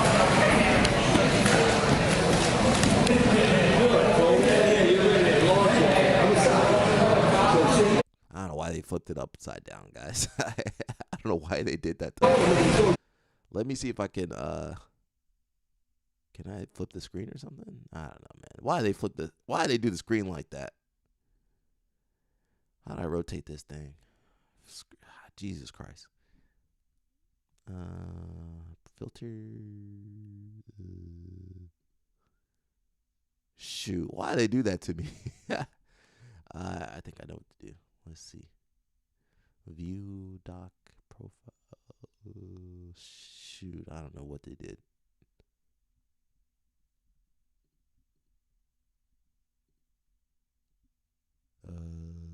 I have no idea. I have no idea. Yeah, I don't know what to do. Josiah says, I'm close to New York and New Jersey. Man, just go to Bodega then, bro. Jason sucks at BJJ, but he's trying. His wrestling is amazing. He need to go back to wrestling. Why is he messing around in jiu-jitsu? It makes no sense. Go back to wrestling, bro. Go.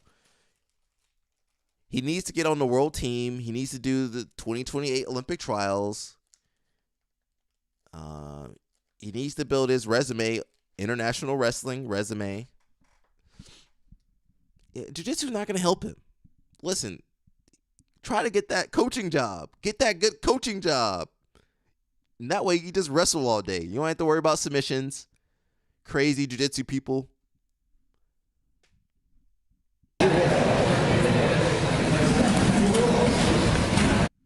I'm not even going to try to play this. That was a good video, though.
stepping up shit since my mama stayed in them apartments. Regardless, my daddy told me keep the heat.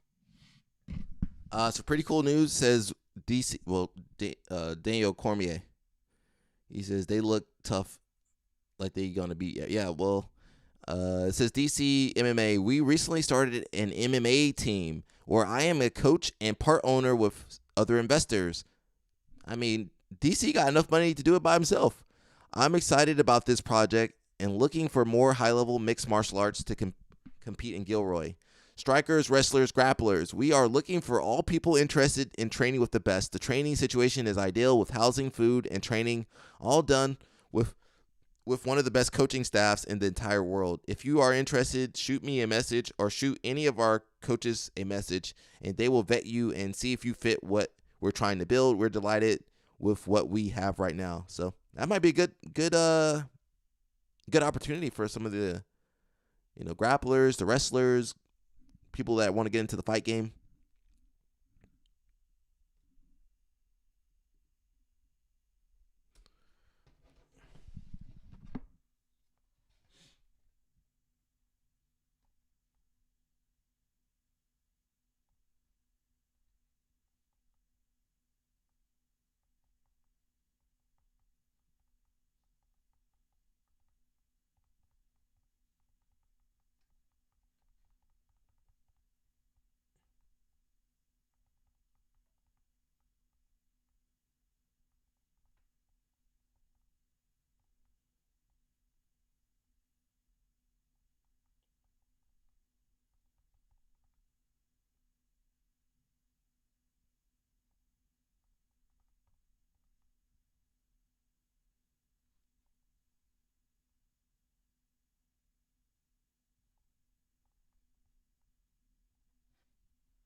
This is Dog, you rock. If no one told you, I'm really thank you, bro.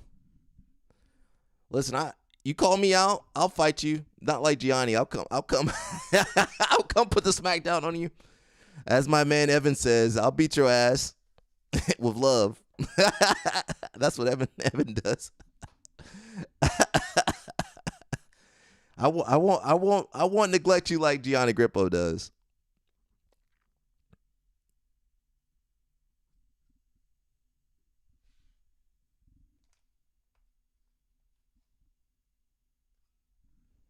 We got World's Master. I'm Masters too. I just haven't done Masters. Did it freeze?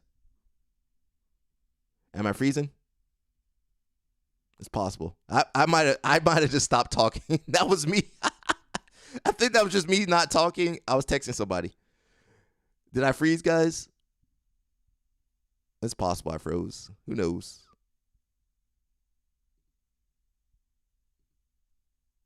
Did I freeze? Let's see. I'm here. I'm still here. I'm still streaming. Give me 1 second, guys. I gotta take a call real fast. We're gonna stay online. Stay online. I gotta take a call. Mr. Don Kim, is that you? What's going on, bro? So I'm having some issues with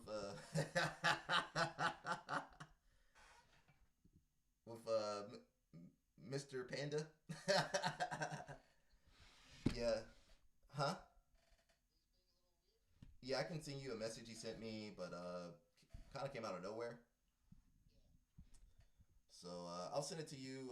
So I'm not sure what I'm gonna do about Friday.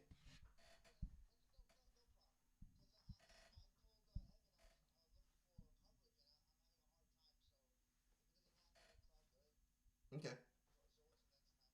Yeah. So I didn't want to leave you hanging or anything.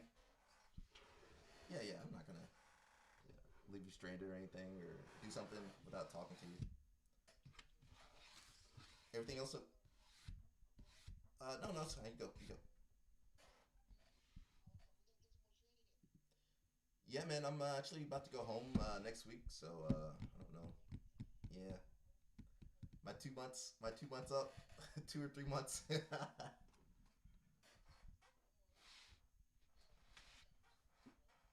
Yeah, man. It might be up in November, so maybe. come through again.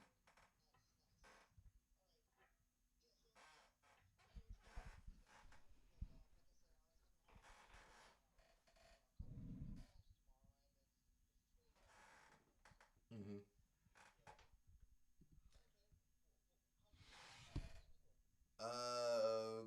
Got some stuff going on. Might go to the shore, I believe.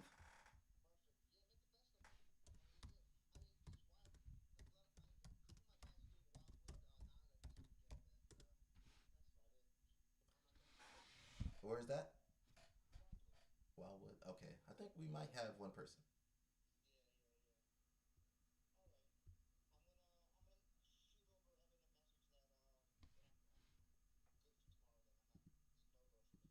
Okay. Yes, sir.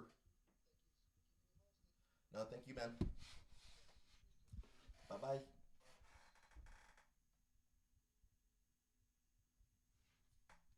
Yo, that microphone's better than I thought. That microphone's better than I thought. I ain't really got no secrets, so it's all good. I ain't got no secrets. You guys see what I be doing. I'm not really hiding anything. I might hide some snacks now. I might hide some of my snacks from you guys. I don't trust you guys around my snacks, but said bro finna start self snitching. It's all good, bro. Nobody, only you guys watching my live stream.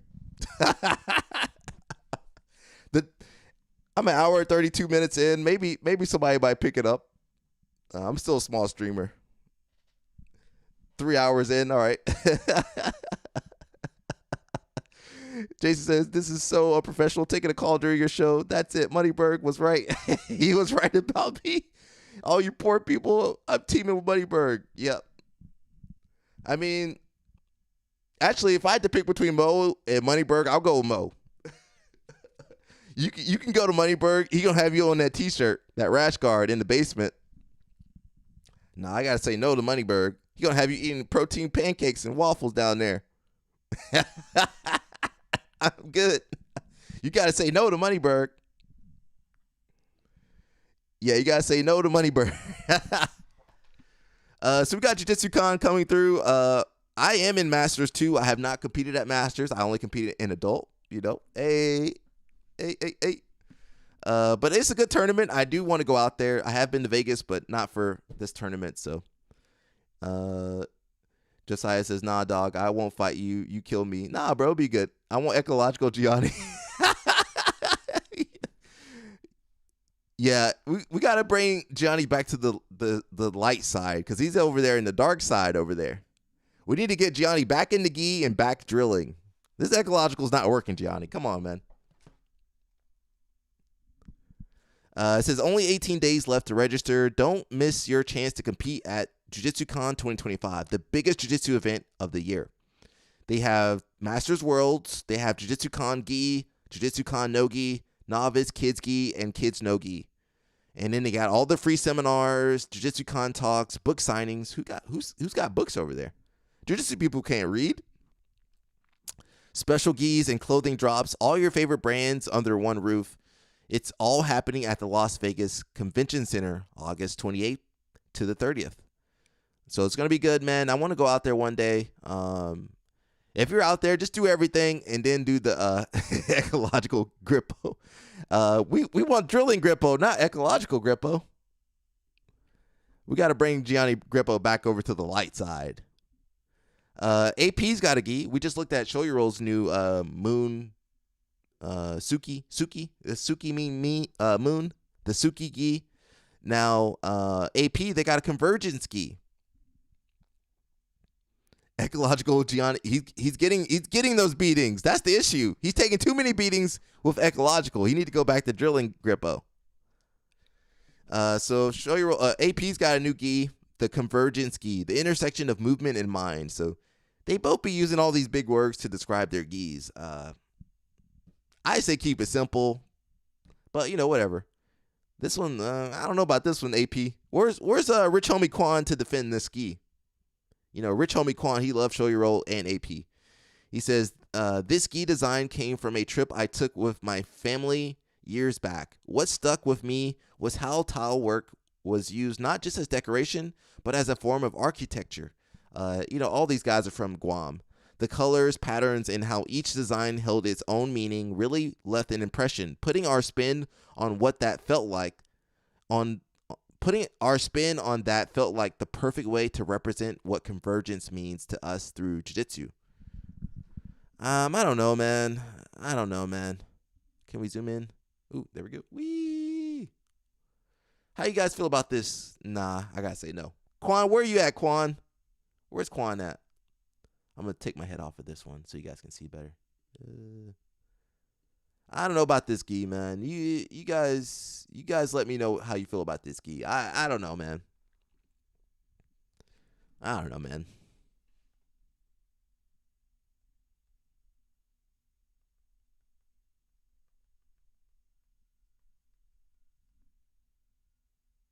Updates on new stuff. I just push it to tomorrow, though. We don't need to look at everything today. Need some content for tomorrow, too.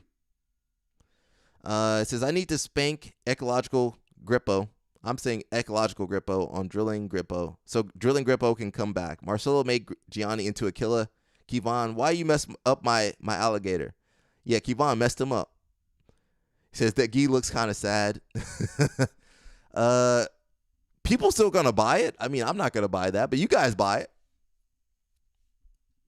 You guys can buy it. We got one of my girls. Not when I say my girls, I'm not saying my girl, but one of the girls that I like, respectfully, as an athlete. We got Helen Morales over here. She's on the bike. If you guys know anything about training labs, when they put you on that bike, they're gonna break you. I don't care who you are. You could be from Dagestan, wherever stand you from. They're going to tear you apart on that bike. Danny Chopper says, looks like some design that would be in my grandma's house. Yeah, that'd be it, and it'd be under the plastic wrap. That'd be the couch. That's what the couch looked like. The couch with the plastic on it that you're not supposed to sit on. And got all them pillows on there. That's what that design came from. Nothing beats a Jet2 holiday. And right now, I can't play that music, but Josiah says, I've been on those bikes. I was humbled. You know what they do? You got to keep a certain wattage on there. I think they had David Taylor on there. They said something about 200 watts, 300 watts, like constant. I was like, bro, I can't keep 5 watts on the bike. So that's pretty wild. She says, when coach is explaining the health benefits of the workout, but you just dying inside. All jokes aside, love these workouts with Training Lab. World Championships, September 16th through the 17th. So that's pretty awesome. She's doing well. You know, I'm a big fan of hers, man. You know, I'm a big fan of the female wrestling crew. Look at them girls. I support them. Respectfully. They doing it, man. They doing it. Sometimes they be doing too much, but they doing it. I think I've been working on. I don't think anyone has ever done it before, so I like to call it the Fowler footlock. Okay, we're here in the daily heel guard. Okay, my right foot is right here hooking his leg, and I'm gonna get my right hand deep into his ankle here. Stay facing me. Yeah. So the person on top, you always want to stay square when you're in daily heel guard. Stay a little more square. Yeah, like this. Because the more sideways you are, like if you're super sideways like this, then the guy can go and like start attacking your back, right? So he's gonna be fighting to stay squared with me. And now I'm gonna go ahead and get my right hand really deep. So look how I crunch to the side and I make like an ankle lock grip here. Okay, and I walk my hand up my belly. Okay, now at this point, normally when someone's passing the daily hiva, they're looking to step over this foot here. So he might have already stepped over it. If not, go back a step. If not, I'll just go and make a hook here.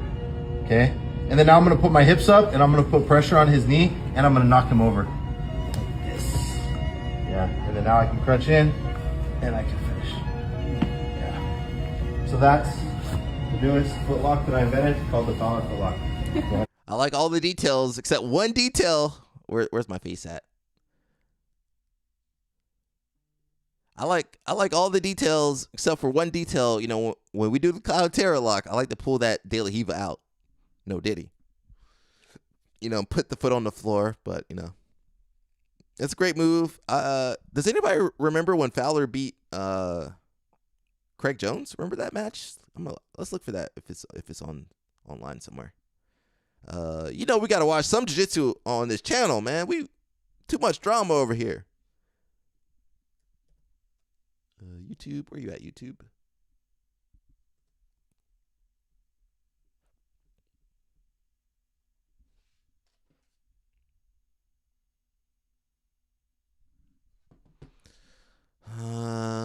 Too many YouTube channels. Guys, we're almost. Oh, I'm in the wrong thing.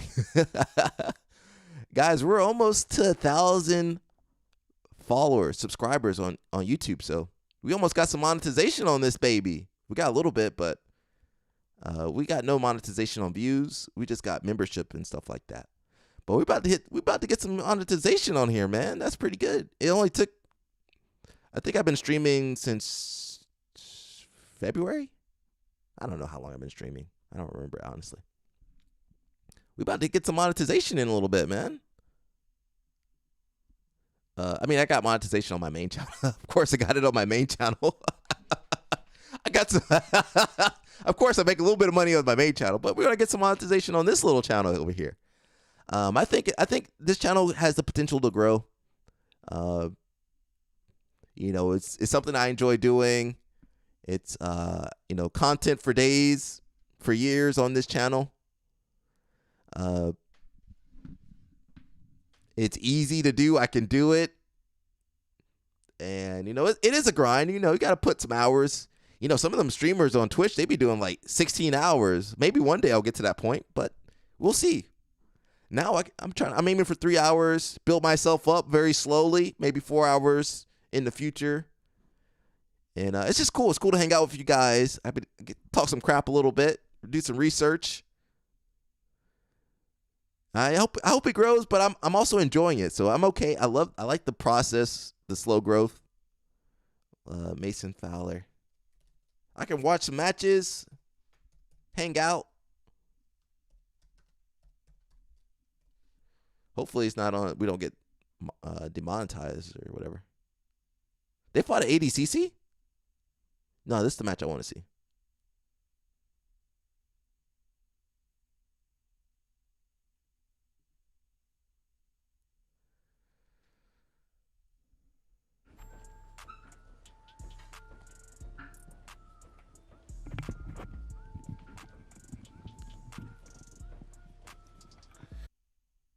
Right. Craig, this is a unique style. Who sits and then pulls their way? Oh, it's UFC Fight Pass? Exactly what I thought we were going to get. You got to know how to deal with Craig. This is a unique style. Who sits and then pulls their way underneath their opponents? Well, Craig Jones does. Okay. But you got to be ready for that. Mason Fowler has got to feel this once. Craig now on top. I'm going to zoom through a little bit, guys. Threatening guillotine. I don't know that I'm buying that he's actually. He just did off. We're going to zoom through it, guys. I'm sorry. What the Dan do is not only see how Jones slide under. See guys that do that backward. They passed him. I think it went to overtime. Did it go to overtime? All right. When a guy in a championship match is coin Fowler positions. Perhaps this needs to be thought out a little bit clearer. Perhaps the defer is the good move. Fowler being explosive here. Oh, Craig Jones gets to this body triangle. That's a hard spot to stop. It's exactly where Craig Jones was Wagner Rocha. Exact position. Now as he starts to come underneath that arm, an arm bar becomes an option, but Craig's legs are a little tied up.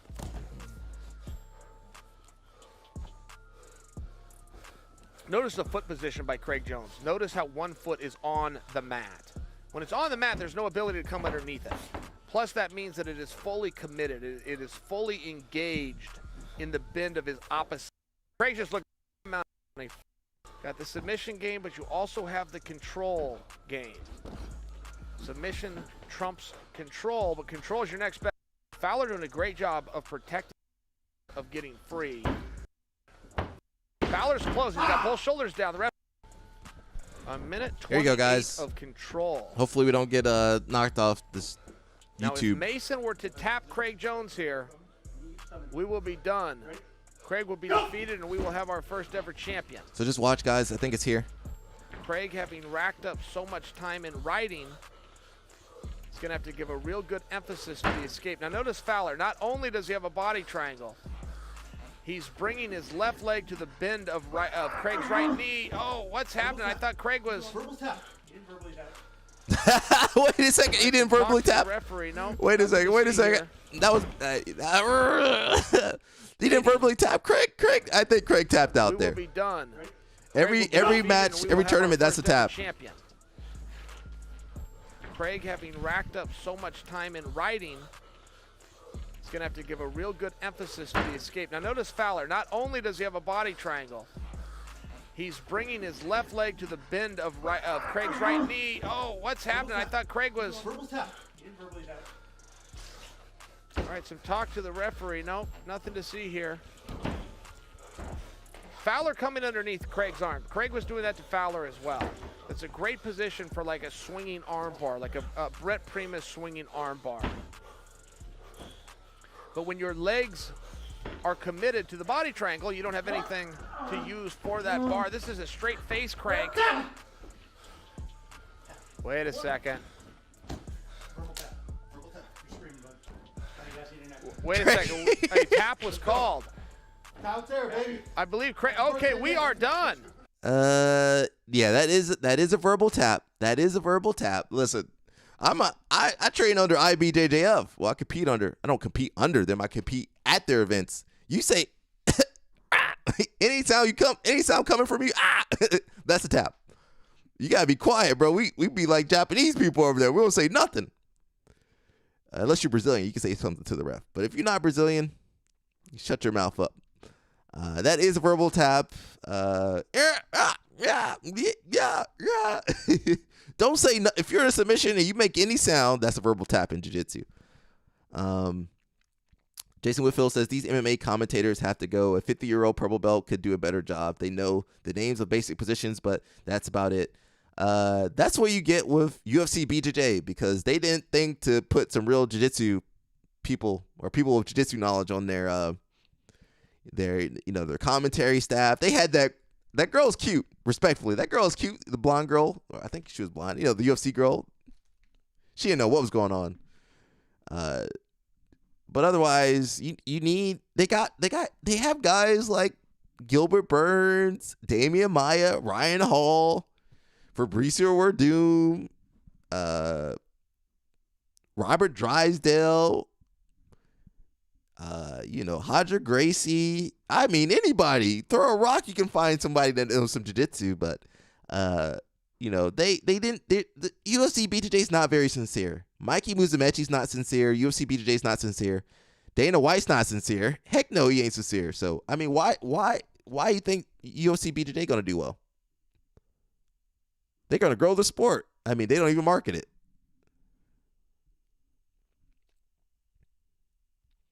Talking about UFC BJJ, hello. They did their weigh-ins yesterday. So I guess everybody cuts weight the day before, comes in super jacked. You got Cyborg's ex-girlfriend Maggie. That's not her, the other girl. She's gonna be in UFC BJJ. To be honest, she hasn't really been competing. Why is she over there? She ain't been competing. She been supporting her booth thing. We'll see, man. I mean, I'm not gonna watch. You guys are gonna watch it for me, Jason Whitfield, Josiah. You guys, Danny Chopper. You guys watch it for me. Let me know.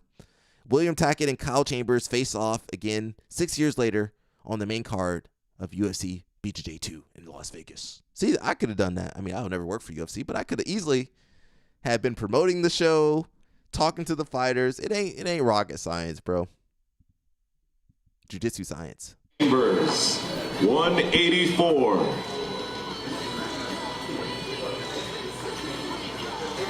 William Tackett,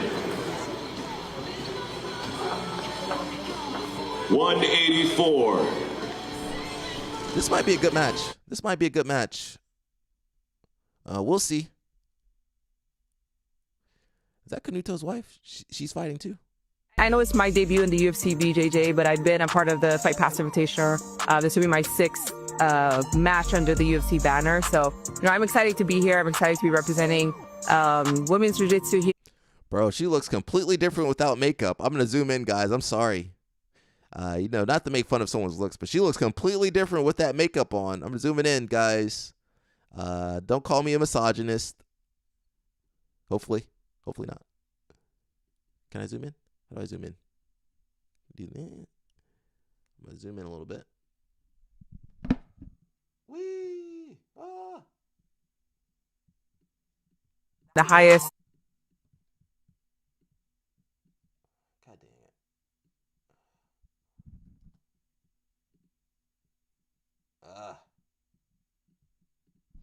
it. She looks like a different person over there. Man.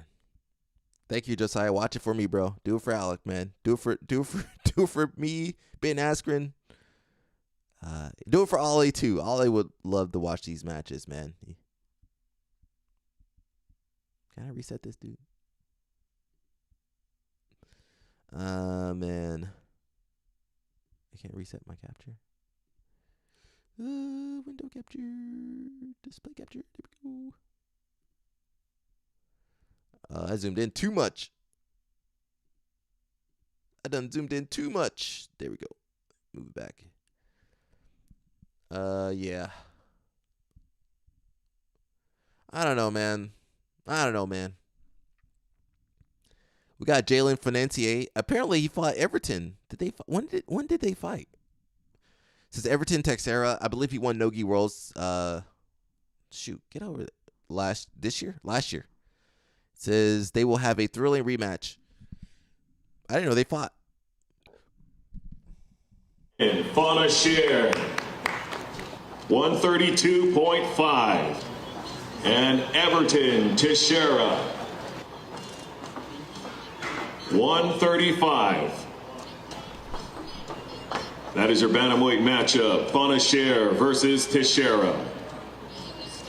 Nice. Taking things off with the 135, bro. Is that Mikey's weight class? Well, Mikey's cool with Jalen. So they're probably not going to fight each other, even though they probably should fight each other. Andrew Tackett says, let's go. The weight is cut and the preparation is done. 168.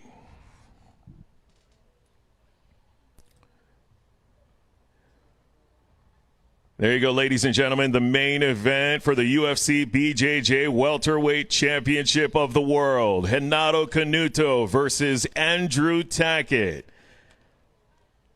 Live on UFC Fight Pass, YouTube, and Facebook.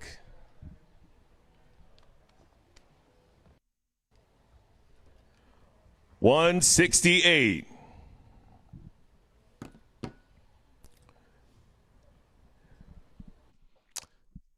That should be a good match. That's going to be a good match for sure, yeah. Is it raining? I think it's supposed to rain today. Let me check real fast. We got our girls, Fionn and Margot over here fighting. This was in Master Worlds, but big resume of victories that she has partaken in. And a big pass to the side, potentially, but Margot Cicerelli doing a great job getting back to her guard. And once again, Fionn Davies right. And it's difficult to tell if she's going to go for a submission here. It looks like she's really trying to set up an armbar. And now sitting back for the armbar. This could be it. This could be it. This is trouble. And that is going to be it. To the lightweight final, which will take place here tomorrow in New York. I'm not sure what tournament that was. Maybe it was Worlds or something. It says Fionn Davies is back. The world champion returns to IBJJF mats at World Master 2025, competing in the Master 1 lightweight division. Shout out to her. If you guys are at Masters Worlds, go say hey to Fionn. We got Jersey Open too. Look at that. I might come through for that, guys. You know I like Jersey Open. I did not have a good one this last tournament. November 22nd and 23rd. Meadowlands Exposition. Is that still in Secaucus? We got Tammy Musumeci. I like Tammy. She's my favorite Musumeci. She's going to be facing off against another world champion. Leilani Bernales. 125. Tammy Musamichi. 123.5. That is our women's flyweight matchup. Bernales versus Musamichi. Flyweight division, Leilani Bernales. Just got word they canceled class today, so I'm cooked. I might have to do some yoga or something. Maybe I can force Evan to train. Yeah.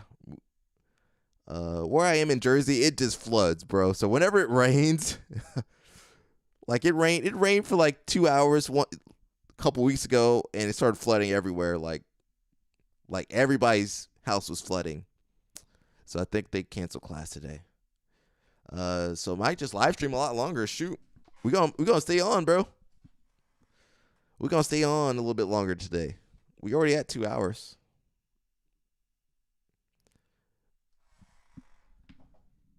Says I'm with you on the last tournament, bro. New Jersey was rough for me, yeah. And the acai didn't help either, man. I was like, should I get the $20 acai or should I get 2 donuts for like $6? I went for the 2 donuts. You know, I was in like super good shape, but I was like hungry. They got some good restaurants near that Secaucus, near the event center. We got Isaac. It looks like his arm is better.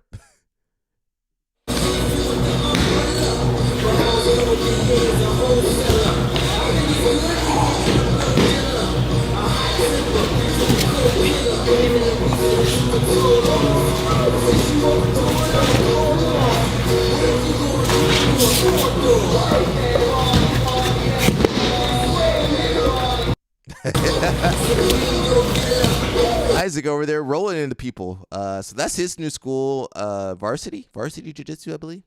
I think is that his school? I don't know. I haven't seen any updates. Let's look. I don't know if they're up and running yet.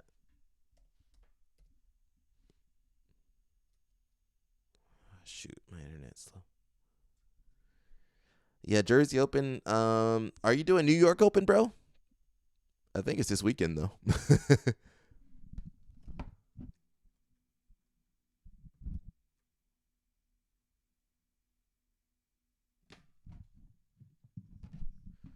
Yeah, I don't know if Varsity Jiu-Jitsu is open just yet. Maybe it is. Is that Varsity? No. No, that's not Varsity. Jesus, I just had to get out of here, man. Uh-oh, thunder. If the power goes out, the stream will be done. Done for. Let's that's not Varsity, but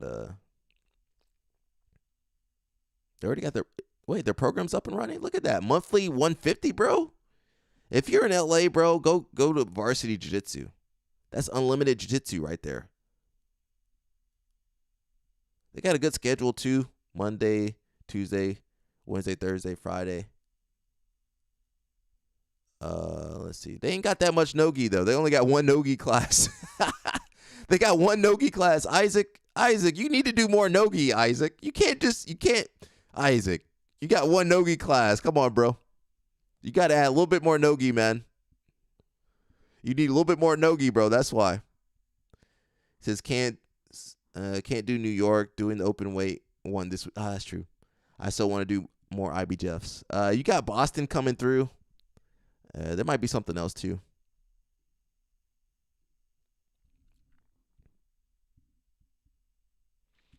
We got a big collab coming between Ocean Jiu-Jitsu and King's Kimono. I don't know who Ocean Jiu-Jitsu is. Oh, it's a tournament? I don't know anything about this tournament, though.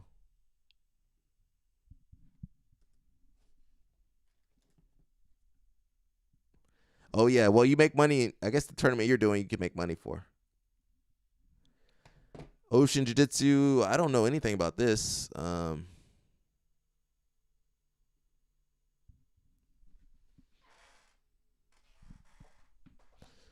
Says with just a few days to go before this year's trials kick off. What is that? Oh, this couple of weeks. What is? Says the official Ocean commentary team. You're telling me UFC couldn't get these same commentators, Damian Maia, Ricardo Balea, John Jack Machado? They could have had all those people. What is this? Saturday, September 20th. This year's Ocean finals are shaping up to be the most electrifying. I never heard of this.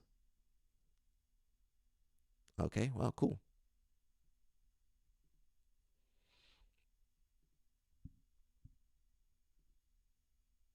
Oh, I don't really get it. They had a European trials March to June 2025. And in their finales in I have no idea what this tournament is. It says 7-minute fights and in 10-minute semi in finals. Submission attempts are worth 1 point. Yeah, what is one? I don't understand. Penalties are worth 1 point. And points are worth 1. Submission attempts are worth 1 point, and points are worth 1 point. Everything's worth 1 point. Everything's worth 1 point. Says, dog, if somehow I can't beat Gianni, you got to train me so I can beat him. Yeah, we're just going to drill. We're just going to drill. We're just going to drill. The number one thing holding athletes back. If I had to pick just one thing that was holding athletes back the most in terms of reaching their true potential, it would undoubtedly be their habits outside of their sport. Social media has made us believe that habits outside of the sport do not matter whatsoever. You'll hear guys like DK talk about eating candy all day, or Chad Ochocinco glorifying McDonald's. This is bullshit. The reason being, these are the top 1% of all athletes on the planet. These guys can probably get away with this stuff and not have any issue. The unfortunate reality is that you are not these guys. I wasn't either when I was an athlete. I did not make one single national meet, and I was just a subpar, mediocre, conference-level athlete until I started focusing on my lifestyle habits outside of the sport. I stopped drinking every weekend. I started eating good. I started focusing on my sleep, my stress management. I stopped smoking weed every day. All of these things that hold athletes back that they think they can do because they see it on social media. Just because your favorite athlete says that they do a particular thing does not mean that it'd be okay for you to do it. You are not built like them, and it's just the sad reality of how things work in terms of athletic performance. It's not until you fix all of your habits outside of your sport that you will reach your true potential. If I had to pick just one thing that was holding athletes back. Yeah, especially in jiu-jitsu, I had this issue. You know, I was trying to do the same thing as some of these super soldier jiu-jitsu people were doing. Some of these Avenger level jiu-jitsu people. But if you're not taking the same vitamins and minerals, shout out the vitamins and minerals. You can't do the same things they're doing. You can't train like they train.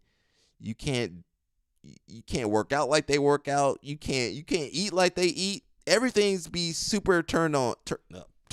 Pause on me. It'd be turned up, to the next gear. When they're on all that stuff. So you can't do half of what they do. They can lose fat and gain muscle. And if you just regular, you can't do both. If you gain weight, you're gonna gain fat. They gain weight, they gain muscle and lose fat. You try to lose fat, you're gonna lose a little bit of muscle too. So you over there trying to do what they're doing, they over there enhanced, but they got level 2 hypertension. Says Kevon teaching Gianni how to do takedowns, and it ain't working. Ecological Gianni needs to retire, and drilling Gianni needs to come back. There you go. Just tell him that. He might respond to that. He might respond to that. That might actually get to him. There's out there who can just eat and eat and eat and eat and eat after competing. I feel like once I'm done wrestling, after I made weight, after I competed, I literally have an infinite stomach. I mean, I could be on a competitive eating contest, right? Like, there's just hardly a limit. And I feel like I eat and keep eating, and then when I'm done eating, it's not even because I'm full, it's just because I'm bored of eating now at this point. Anybody else feel this way? Are there any other wrestlers out there who can just... I mean, not to say you're going to gain water weight, but come on, there's going to be some fat in there too. Unless you're like super strict with your bulk. For sure, you're going to lose some muscle if you losing weight. You don't lose water. Well, I guess your muscle doesn't really change, but you guys understand what I mean. Ooh, we got some more posts over here.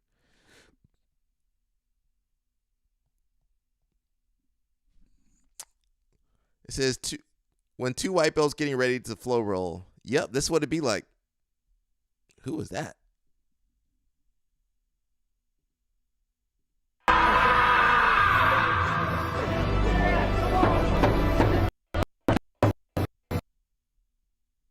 Refresh that.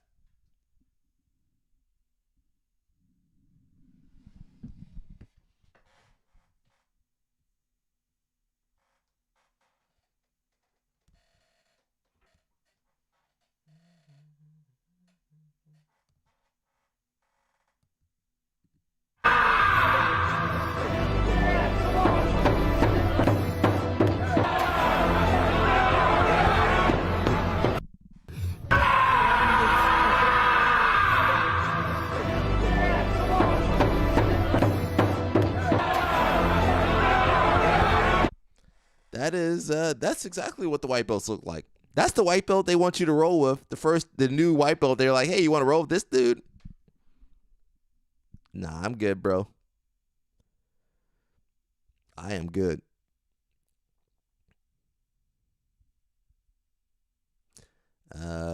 These are the kind of skits that people be making nowadays. I don't see nobody training. They just making these skits. Can't pass the guard. Can't sweep.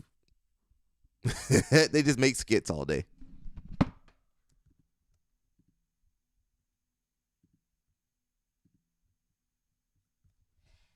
Yeah.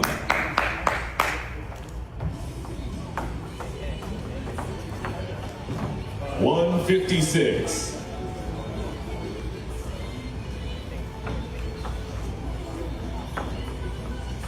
That's your lightweight matchup. Barreto versus Maciel. And Kennedy Maciel. I'm hoping Kennedy does well. He did not have a good showing at the World Championship. My man was laid out cold. He's I don't know. He puts himself in these terrible positions. I like Kennedy, but he put himself in the worst positions.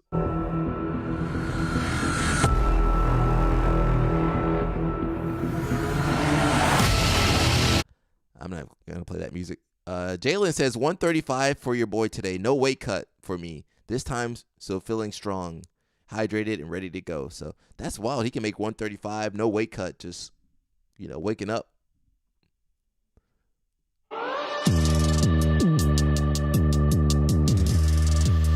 Choose your fighter.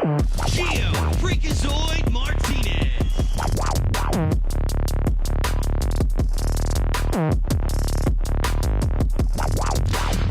Freaks don't sleep. Oof. Alan Sanchez.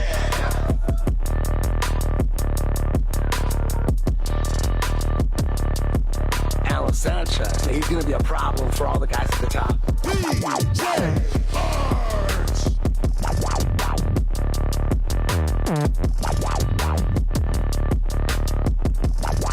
I'm not going to allow myself to lose. Ryan Aiken.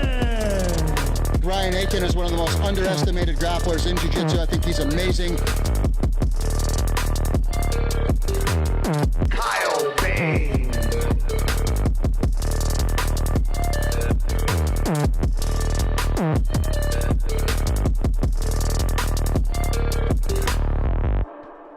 That's a promo right there, guys. Ain't that a promo? Did UFC BJJ even make a promo? Did you guys see one? Got some thunder over there. If you guys are in Plainfield, Jersey, Edison, Watchung, Warren, be careful out here, guys. It be flooding, bro. It flooded. It was on national news last time.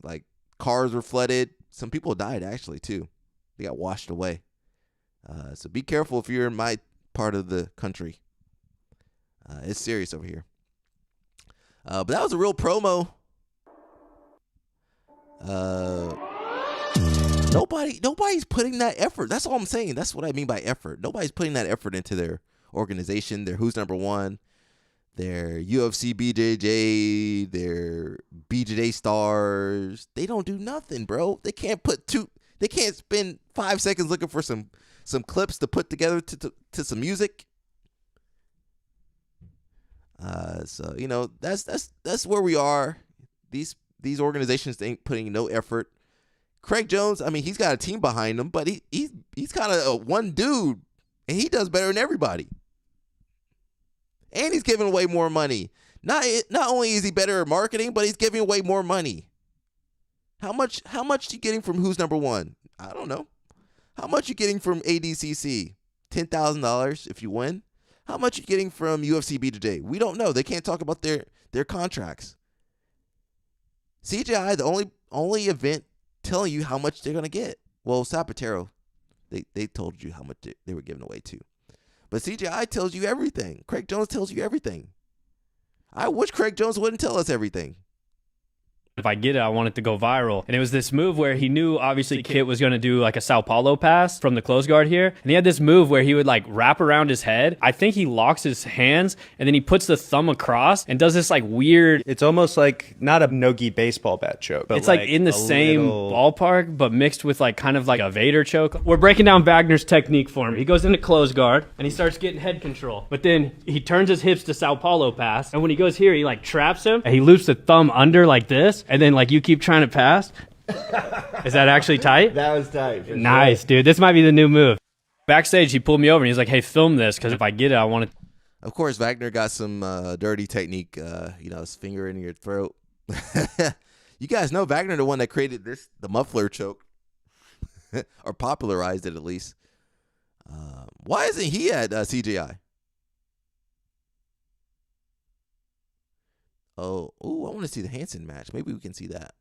I literally had like 3 training sessions based around him, and then I flew out here. I think my top pressure and knowing when to attack the submissions at the right time got me the win. Honestly, his guard was exactly how I thought it was going to be. I felt like I was starting to break through a little bit halfway through, but the one thing that surprised me was that he was really, really sticky on top. I think I'm a better wrestler than him, but he basically was really smart. Like anytime I got any space, he immediately would collect the legs and close distance and basically make it so I couldn't kick him away or get back to a standing position because his wrestling is poor. So I think he knew if I stood up, he would have to concede bottom position, which would look bad in the judge's eye. I think him on top, that surprised me. Other than that, I think it was exactly how I expected, for sure. You guys got to remember that Max Hansen is a lot bigger than Gianni Grippo. Gianni Grippo does like featherweight. Max Hansen cuts to lightweight. So that's what, 10, 20 pounds almost. So that's a big weight disparity. Oh, I just saw this news too. We got Bia Mesquita. You might know her because Fionn broke her arm, and then Adele had her in that triangle at ADCC. But looks like she's going to that Thunder for real. That's a real Thunder right there. We're gonna go till the power go out, guys.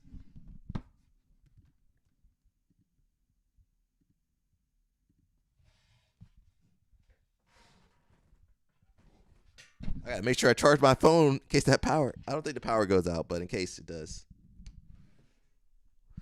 It says breaking news: Bia Mesquita signs with UFC. The Lady Goat to debut at UFC Fight Night Rio. She's going to she's doing MMA. She ain't going to UFC BJJ. She going to real UFC. That's pretty great. I do know. I think Fionn wants to go into MMA as well. If you guys didn't know, Fionn actually fought amateur before she got into jiu-jitsu. You know, she did judo, then she went to MMA route like Ronda Rousey, and then she was going into then she went into jiu-jitsu. We got another post. This one's not that good. It's pretty sad actually, but it's real. You know, I don't shy away from too much stuff. Zero regulatory bodies whatsoever. So the amount of people who are already offenders, people who have extreme criminal histories and backgrounds, really evil, vile people, they go to teach martial arts full time because they have no other options. And so I don't think that people realize that, specifically because of pop culture. You get all the virtues on TV, the honor, the pride, the respect, the discipline, and all that crap. But that's made up. Like that dude was just smoking crack in the alley, and now he's teaching you martial arts because he's just better at beating you up, which is a very low bar in the grand scheme of life. You need absolutely nothing to to start a martial arts studio. You don't even need to know martial arts. No background checks are required. No first aid certifications. No safe sport certifications. Nothing. It's a breeding ground for cults because there's so many rules and regulations that the individuals input on their students. So by the time you walk in, you have to bow to this person, call this person a certain title. These are the rules of how we handle the mat. All that crap is already there for the making of a cult with no regulatory body. The martial arts industry has zero regulatory body. That's true. There is safe sport in IBJJF, but it's just for black belts. It's not for every belt. So they probably need to enact more stuff. But then we get people like Moneyberg. You know, he ain't never competed. He's not in IBJF. His black belt's probably never recognized. Jake Shields probably not in IBJF or any organization where he would be recognized. Really, to be able to give a black belt. So, I wish there was more controls put on the sport. We need a real federation, which International Brazilian Jiu-Jitsu and CB, JJJ, whatever, USA, BJJ, US, BJJ, those are all private organizations. They're not real federations. So until that changes, you're going to, even in those other martial arts, Taekwondo, karate, judo, anytime you have adults around young people, young adults, young children, stuff can happen, So be careful. A lot of my training, you always needed two people. Whenever you're teaching kids, you always needed two or more people around. You never supposed to be alone with kids. Just the basics of the basics. You shouldn't be contacting them kids.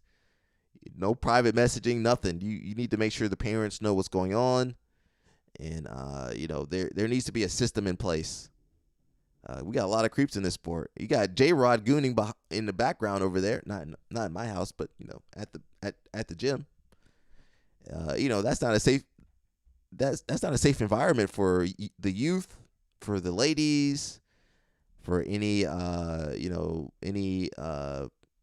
for most groups. That's not a good thing. So, whenever I'm harsh on the creeps, the creepers, the gooners, that's why, because that's not a good environment. Once you let some of those bugs into your gym, it's just a matter of time before something worse happens. But he's right,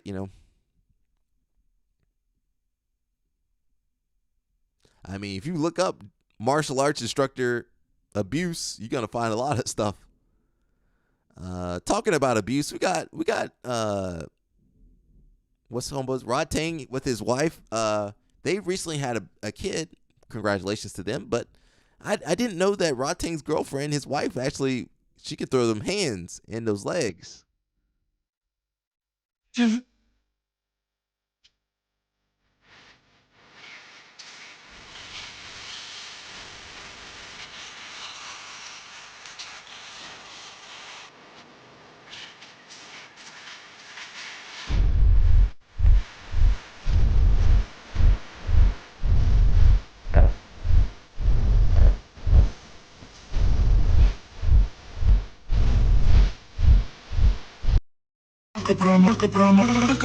Bro, his wife for real, bro. she good. She might be better than Stamp. Let me see if I refresh that.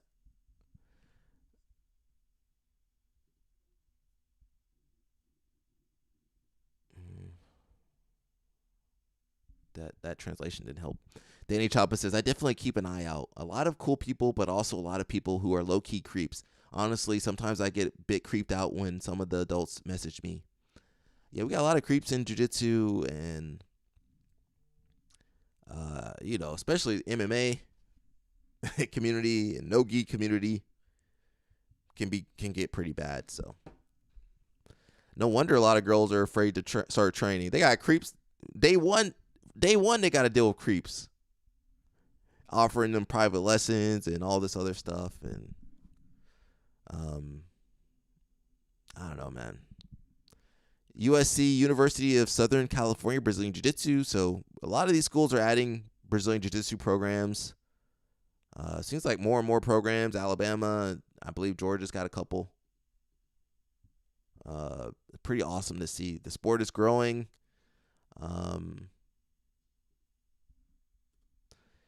just wonder if that energy should be put towards, well, I guess, you're already grappling. It's better than nothing. Better than nothing. We got Mika Galvão challenges Nicolas Margali to a charity super fight in Brazil. As far as I know, Margali his shoulder is jacked up. He had 2 surgeries on that thing. Danny Chapa says mainly in terms of the context, if it's related to class or stuff, they need help with it. It's cool, but sometimes some comments can be a little out of nowhere. Yeah. Just think about it. If it's unprofessional, don't do it. If you wouldn't do it at work, don't do it at the gym. Same rules apply. Don't hit on your coworkers. Don't hit on your training partners. Don't say anything, you shouldn't be saying anything controversial at the gym anyway. If you feel like you got to say something controversial at the gym, you know what? Just shut your mouth. You should not be offending anybody. You should not be, talking about anybody's body or their shape or their weight, their looks. You go to the Jiu-Jitsu Academy to train and to learn. You don't go to hit on the girls or to be hit on or to be inappropriate. If you don't know what's inappropriate, then you need to go take that safe sport training. Says, I wonder what Alabama BJJ looks like. I'm kind of curious. It might be okay. It said it's not in Huntsville. Where is University of Alabama? Shoot, I'm all over the place.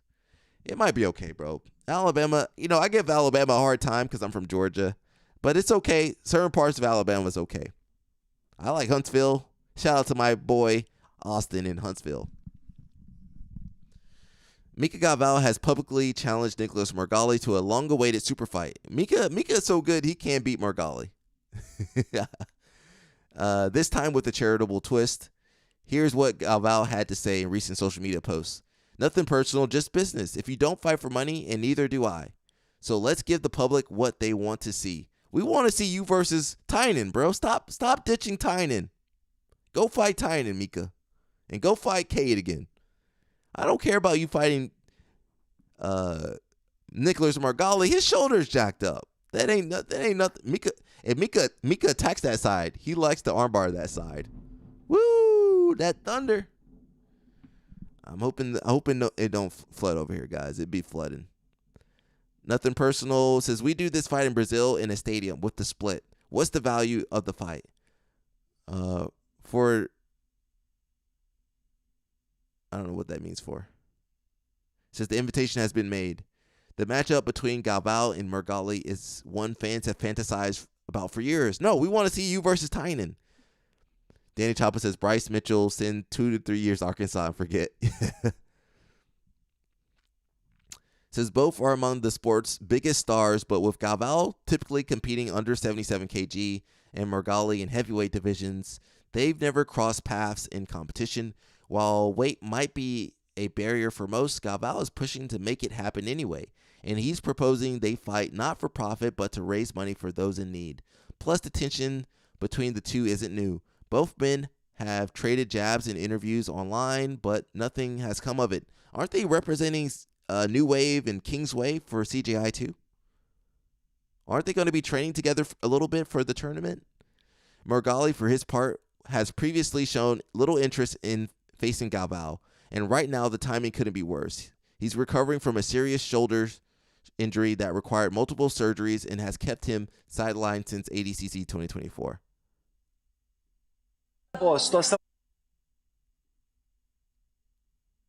Mika stayed talking crap out here. I guess he's good enough to do it, though. Where'd the thing go? Oh, there it is. Uma criança que tomava anabolizante com 12 anos de idade, assisto ele lutar, fala, meu irmão, é bom de assistir lutar, é bom, o guri tem um jiu-jitsu foda, porém, 12 anos já tomava bomba, claro, com Dória. Dória, pela falsidade, eu não luto comigo. Não tem dinheiro no mundo que me pague pra lutar com ele. Uma, porque eu sei que eu espanco ele. Nossa, tá bom. Quantos sentimentos, tá bom. Você fala demais, gurizão, você fala demais. Eu tenho só uma frase que o Diogo sempre diz pra mim. Tá puto, morde as costas.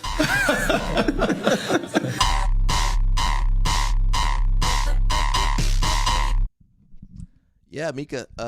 Josiah says I want to see Mika versus the world. At this point, he's really good. Mika could take the whole PGF roster, Jep Thompson and everybody else in in the same day.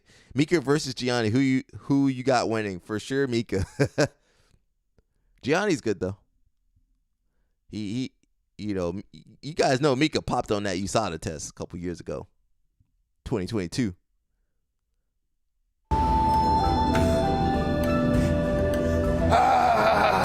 We have one wild card left for Team New Wave at 77 kilos. John Danaher called me. He put in a special request. As usual, it wasn't demanding or difficult. I had to trek through the mountains of Brazil to get to the core of the Amazon. And after 157 unanswered calls from this man, he answered. And now Mika Galvao, the greatest, most dangerous athlete the sport has ever seen, has signed for Team New Wave at 77 kilos. Every other athlete's already signed the contract. Bad decision you can't pull out now.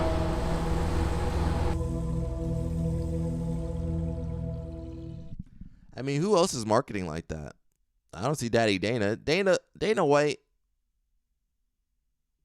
Olá galera, Miguel Galvão aqui, presenciando agora nesse momento o Who's Number One de número 29, inclusive evento que eu tenho na edição passada. Vem com a gente ver como é que foi aí. I mean, Mika a little cringe too sometimes. So. You guys love it though. I don't really. I don't think Mika and Nicholas will be training together. Nicholas is working on opening his own academy at the moment. He was at New Wave. He was at Kingsway training. He was training with Michael Zenga. Didn't you see that, Jason Whitfield? He was there at Kingsway. You're telling me Mika won't go? He won't drop by Kingsway? Maybe not. I don't know, but it's possible. Mika, he'd be following his girlfriend around everywhere. My man, love struck. I think there's a chance they would train together. Maybe. I don't know. I don't care. Any team Mika is on, they're winning. No, that's not true, but they're going to have a good shot. For sure. How much were those checks worth? How much is 100,000 reais? $10,000? $20,000? These Brazilians be spending all their money on their watch. Let's see, 100. Oh, it started to rain, guys.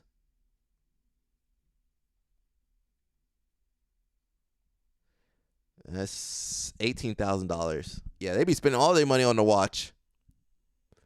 Yeah, I'm not even going back. It's possible they'll train. I don't know, man. Who knows? Actor Steve Buscemi is a National Wrestling Hall of Famer. I didn't know that. Wow. Long Island. He's from Strong Island.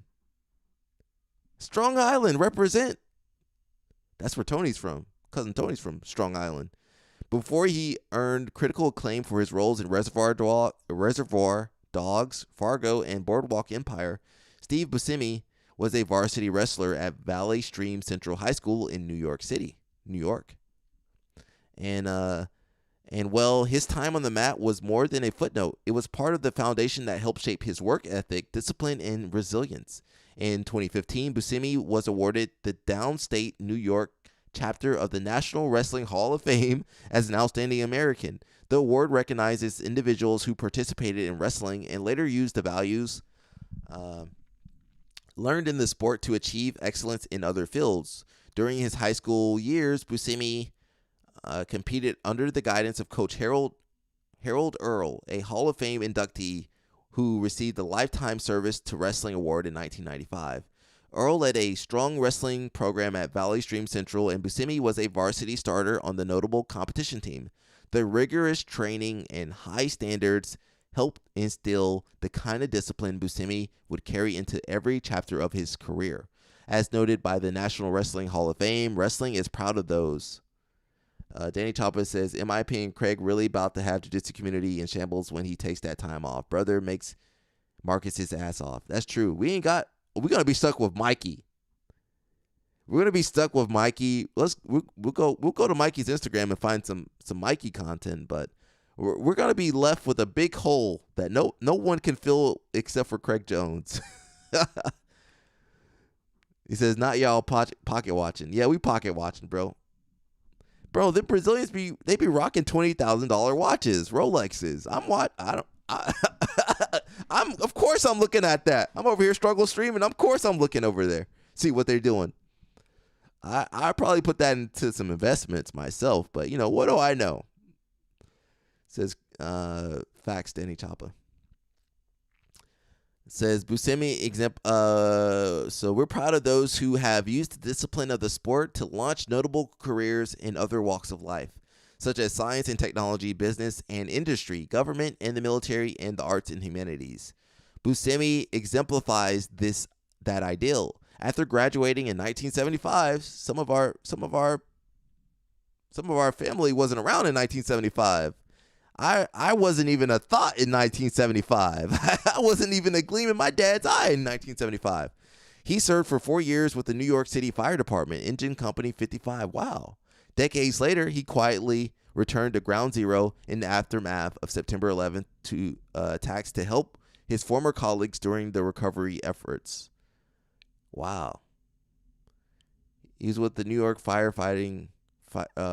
New York City firefighter from 1980 to 1984, and then he showed up at his old firehouse the day after 9/11 in New York to volunteer, working 12-hour shifts for a week and digging through rubble looking for missing firefighters. Wow, that's amazing. Those wrestlers are a different breed. Where's my Egg McMuffin? Yeah. It says AI comic depicting Leandro Lo's death sparks controversy in the jiu-jitsu community. So that's who posted this? Oh no, that's sad. Let me send this to my man Christian. Where are you at, Christian? There we go. He played the homeless guy in The Big Daddy. Yeah. He played a couple of different roles. Reservoir Dogs. He's always kind of the bad guy. Sometimes, sometimes he's the bad guy. Comedic relief. So somebody made a comic of Leandro Lo. Viewer discretion advised, guys. I don't know who would make this. You got him at the club. The guy stealing his drinks. Leandro taking him down and then letting him up. And then walking away and the guy shooting him. Oh, that's kind of how it happened, yeah. Kicking Leandro. Partying, yeah. That's pretty accurate, though. That's pretty accurate. That's kind of what happened. R.I.P. Leandro, man. It's crazy because he was my age, but, got taken out too soon. Lachlan Giles shares how long it takes to peak in jiu-jitsu. I don't know. Says if you want to peak in jiu-jitsu, it's a process that takes at least 5 to 7 years, probably 10 years in reality. I don't know if I agree with that. Honestly, I think around, I feel like 2021 to about 25, 26, 27. That's like really good time. Everything's firing, everything's sharp. Boop, boop, boop. Athleticism still intact. You can still get better at jiu-jitsu, though. Like, I feel like I'm still getting better. I'm not as flexible. Actually, I might be more flexible. I'm definitely not as... I got more injuries than I used to have. So certain things I used to be able to do like, I'm like, my neck ain't going to take that damage anymore. I really want to see if they put that Max Hansen match up. Let's see. I keep wanting to call him Zach Hansen. Wasn't Zach Hansen the... They got that match up. Okay, let's see. Flow Grappling. What other matches you got up? You ain't got the Grippo match? They ain't got the Grippo match. They got the Fabricio Andre match. We might watch that later. Yes. Let's watch that. I want to watch some jiu-jitsu and drink some water too. Muito bem, vai começar a segunda semifinal para saber quem vai encarar o Iatan Bueno na grande final. Lembrando que o Fabrício André venceu o uruguaio Javier por 8-2, dando um festival de quedas. E o Pedro Marinho na decisão, o Devonte Johnson. Dois atletas muito técnicos agora, hein, Vitor Dória? Dois atletas muito técnicos e um pouquinho menos de diferença de peso. Então aí fica aí agora uma diferença de pelo menos uns 15 quilos, 18 quilos mais ou menos. Ainda assim, não é muita coisa para o Fabrício, mas eu acho que essa é a luta mais perigosa, por exemplo, para o Fabrício, porque o Pedro é um cara que não é muito pesado, mas é muito forte. Tem os seus 90 quilos, é muito forte, muito técnico e com um contragolpe fulminante, o que pode ajudá-lo, né, numa entrada ruim do Fabrício. Mas o Fabrício tem muito da iniciativa, né? O Fabrício ele começa os movimentos muito bem. No momento que ele sentir ali o conforto para entrar, ele vai entrar rápido. Ó, o Pedro já conseguiu chegar na posição dele, ó. Chegou no headlock ali, é o que ele quer. Ó. Bateu embaixo. Tá bem o Pedro, tá muito bem o Pedro, tá tomando iniciativa, não tá esperando, tá mandando bem demais.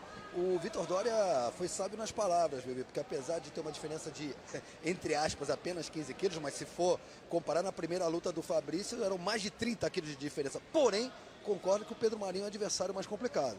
Exatamente, mais complicado e mais rápido, né? Tecnicamente ele é muito bom, ele já luta no gi há muito tempo também. E é um atleta não vou colocar tão rápido quanto o Fabrício, mas na diferença de velocidade desse GP, é o cara que fica mais próximo do Fabrício. Rápido, pesado e forte. Então é uma luta aí que fica aberta, ó, e o Pedro, todas as iniciativas até agora, tá muito mais ativo que o Fabrício. Let me roll that back. I missed that. Let me roll that back, guys. I missed that. Diferente também. E é um atleta não vou colocar tão rápido quanto o Fabrício, mas na diferença de velocidade desse GP, He's got better wrestling, é o cara you know? que fica mais próximo do Fabrício. Rápido, pesado e forte. Então é uma luta aí que fica aberta, ó, e o Pedro, todas as iniciativas até agora, tá muito mais ativo que o Fabrício. O Fabrício precisa acordar para essa luta. Tentou ali um single leg, bateu e voltou o Fabrício. Agora, numa segunda tentativa, vamos ver se ele consegue estabilizar a posição, ficou de pé. My man was in his feelings in this one. He had the wrestling move, Essa é a diferença da regra wrestling mode activated. Por causa ele dá um leve empurrão para os atletas irem para dentro do tatame. Eles já entenderam que era para ir para frente, andaram ali e a luta segue. Qual é o problema aí que eu vejo? Derrubar tanto o Fabrício quanto o Pedro e mantê-los no chão é praticamente missão impossível. É muito difícil mantê-los de costas no chão. Uma coisa é derrubar, outra coisa é estabilizar. Exatamente, né? Que o ponto só vem com a estabilização. Então, eu vejo essa luta indo talvez para um empate em pontos e a decisão vai ficar sobre a iniciativa. E como o Baby falou, o Pedro está muito na frente nisso aí nesse momento. Exatamente, né? Ele teve a tentativa de queda agora, dang. teve a cintura, ó, mais uma tentativa. Olha, muito rápido como ele conseguiu ir para as costas ali. Acho que foi um arm drag, já cinturou pelas costas, tentou a queda, bateu e voltou. O Fabrício André, como disse Vitor Dória, uma coisa é derrubar, outra coisa é estabilizar. Foram parar ali na rampa. Que é isso, hein, baby? O Fabrício ainda dá uma risadinha. Eu acho que ele fez de propósito. Claro. Ele gosta do show. Dois atletas muito técnicos, muito fortes, muito rápidos, muito agressivos, muito ágeis. Poderia ser a final, né? Uma pena que estão se encontrando aí na semifinal. Lembrando que quem vencer encara o Iatan Bueno. Exatamente, mas o Pedro tá me surpreendendo na velocidade que ele tá conectando com o Fabrício. O Fabrício não tá conseguindo responder na mesma velocidade. Impressionante. A vantagem que o Fabrício tinha nesse quesito velocidade em relação Ele perde aí. Exatamente, já não existe mais. Não, praticamente não. O Pedro é aquele peso que tá entre o pesado Pedro is a better wrestler. Ele é um pouco mais Fabrício is a better judoka. e tão forte quanto os pesados. Ele tem o melhor dos mundos, né? Exatamente. Em todos os quesitos. It's just, you know, they're doing no-gi. 90 quilos é um número mágico aí. It's going to be more geared towards wrestling, so that's why Pedro's bigger, a lot bigger. Com seus 73 quilos que ele revelou ontem na coletiva, vai fazendo uma frente ali, mas realmente You say 30-something kilos? muito mais defensiva do que ter a iniciativa, né? E o Pedro Marinho vai aos pouquinhos aí impondo seu jogo, mas por enquanto, placar zerado, baby. Pedro's doing better, you know, footwork's better, movement, head movement's better, feints are better, quando o Fabrício tira attacks are better. He was just doing better, man. It just happens. Tá muito rápido nessa conexão. Tá muito bem ali. Better attacks. E vai You're gonna hit that duck continuar under. ali, That duck assim, under was great. dando pressão no Fabrício, pro Fabrício tentar as Controlling the head entradas e better, agarrar you know, a it just- cabeça, que é o que ele gosta de fazer. Faz bem esse headlock, o Pedro Marinho, pode até sair por uma guilhotina. E o Fabrício André, a percepção que eu tô tendo é que ele não acha o Pedro Marinho, ele não tá conseguindo encontrar o Pedro Marinho, ele vai pegar uma perna, não acha a perna, vai numa cinturada, não consegue, não tá conseguindo colocar em prática o seu plano. Exatamente, né? Ele tentou até mudar ali, né? Bater um coach guard e tudo, mas também não conseguiu balançar o Pedro. O Pedro tá muito bem nessa luta. Tá andando pra frente também. Muito Ó, boa de entrada, novo, hein? linda entrada. Linda entrada. Agora sim conseguiu ali mais uma vez chegar I nas don't know if that's costas, two. That segurou, might be derrubou, two. Estabilizou, ADCC né, rules Ainda are não. weird, bro. Tem que colocar Okay, a that bunda shouldn't be no two. chão e Não só levou. quando coloca a bunda no chão It se should be abre two, a but it's not contagem de two. 3 segundos. Isso se for uma queda de 2 pontos. Se cai fora da guarda, tem que ser as costas inteiras Nice para ganhar double os leg. 4 Well, Então, front bunda headlock no chão locked em in. 3 segundos. Olha lá o headlock que a gente falou, né? Ele defende. a And entrada do wrestlers, that's why we don't just já shoot ganha o left and domínio que right ele gosta ali, in jiu-jitsu, vai because we tentar get our vir head pras caught. costas. Mas aí, inteligentemente, o Fabrício, né, subiu, já prevendo que ele ia correr para as costas. Então, deixando claro ali a situação, tem que derrubar, bunda no chão, 3 segundos para estabilizar. Exatamente, para ganhar a queda de 2 pontos, né? Porque foi a situação ali, ele cai dentro da guarda. E o Fabrício ele Nice. tira o quadril do chão. Só All de right. tirar o quadril do chão, He hit não abre a contagem the de 3 segundos. Dagestani. Oh shoot. Mais uma Oof. queda ali do Pedro Marinho que termina fora, né, do tatame. Was this the Não final? computa nada. No, it wasn't the Não final. computa nada, né? Ainda cai de 4 apoios ali e tudo, mas o Pedro, no empate aí ele tá levando, não tem como. Tá levando. Ele tá com mais iniciativa. Ele teve muito mais eficácia nas Muito tentativas mais. dele. Chegou muito mais próximo de pontuar. O Fabrício não teve o mesmo sucesso que na primeira luta. Eu tô achando que o Fabrício cansou da primeira luta, hein, Vitor? Eu acho que ele frustrou com o Pedro, porque foi o que você falou ali. Ele não tá encontrando, tá vendo como é que ele tá tentando ele não acha o Pedro Ele nem Marinho. encosta no pé do Pedro. O Pedro tá mantendo os pés para trás, com uma postura boa, e o Fabrício não tá encontrando esse pé. Ó. Olha lá, ele tá se jogando pro pé e não tá encontrando. E o diferencial foi essa movimentação do Pedro Marinho, muito rápido, como ele consegue cinturar, ir para as costas e vai para a queda. E aí, mérito do Fabrício André, que bate e volta. E mais uma vez ali o domínio da cabeça. Fim de luta. Temos mais um finalista. Provavelmente, vamos aguardar o resultado oficial. You know, that was a good match actually. I'm wondering why doesn't Jason Off do tournaments like this? It was a good match. But why doesn't Jason Off keeps doing these submission only matches, but he should be doing matches like this where his wrestling can shine. But in the submission only, you know, wrestling, who cares about your wrestling? There's a bowl, there's a weird shaped bowl. You're inside a weirdly shaped bowl that stops you from wrestling, and as soon as you hit that bowl, you can't move no more. So, you know, he need to go back to wrestling. I think they had some more matches up. Venetia says, in my opinion, Moneyberg would mop them both in ADCC rules. Well, if he can fight them with his money, for sure he can mop the floor with them. Oh, I kind of want to see Nolan Stewart though. We'll watch that next. If you guys don't know Nolan, he's the student of Trumpet Dan, who does the ELO, the scoring for the rankings for jiu-jitsu. Got RBY. I don't want to talk about that one actually. Someone says BJJ isn't rainbow. This is what you guys want to see when you watch UFC. Weight championship: Garmo versus Fowler.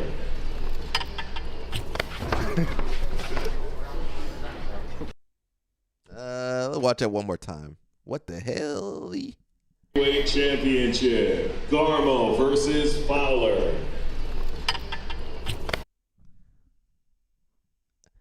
All right, this is crazy. Josiah, were you the one that said you liked Mason Fowler? So you got Mason Fowler kissing him on the head, and then homeboy grabbing his boobs. What the hell is going on? I've been banned on Reddit so many times. I mean, what the hell is going on over here? I don't know what to say about this. This sport is crazy. This sport crazy. You ain't never gonna see me do none of that. That's why I don't support the UFC. I mean, I'm for everybody doing what they want to do, but I ain't for that right there. Says, not gonna lie, a kiss on the forehead for Mason Fowler would really brighten up a bad day. Decide you want Mason Fowler to give you a kiss on your forehead. Says 100% Mason's just such a tall, handsome, talented guy. If he kissed me, I would be happy for a week.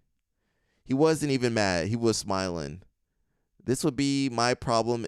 It's supposed to be the whole tough guy show, but if someone gently kisses my forehead, God, please don't let nobody gently kiss my forehead before a tournament or something like that, like this, during a face-off. It says I'm probably laughing immediately. Nah, I think I'm. Says I know most people probably don't know who Garmo is, but he's a pretty chill dude, local guy. To be honest, he's gonna get smashed. Garmo's pretty good though.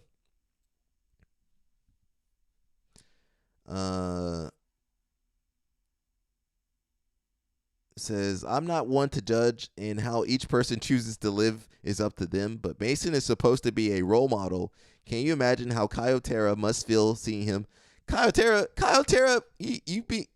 has he not seen the skits that Kyotera did? Did you guys see the one with the sausage in the triangle? Kyotera gonna do a video on the kiss defense or something later. Don't worry. Says if I kiss Johnny like that, we feel let's not talk about kissing dudes, bro. This ain't the right live stream for that. You need to go to Craig Jones's live stream or Gordon Ryan's live stream for that. We a family show over here. Says if Mason kissed me on the forehead, I would be mad. Some of you guys would be happy to have that kiss. If Gordon Ryan kissed you dudes on the forehead, you guys would never wash your forehead again. He says I'm not one. Nice boob grab on the push. BJJ guys trying to make MMA drama is the most terrible stuff in the world. Yeah, no eye contact, not gay. Not rainbow friendly. Just two men getting it on like two men should do. That is crazy. That is crazy. Says Mika Galval versus Joseph Chin at CGI 2.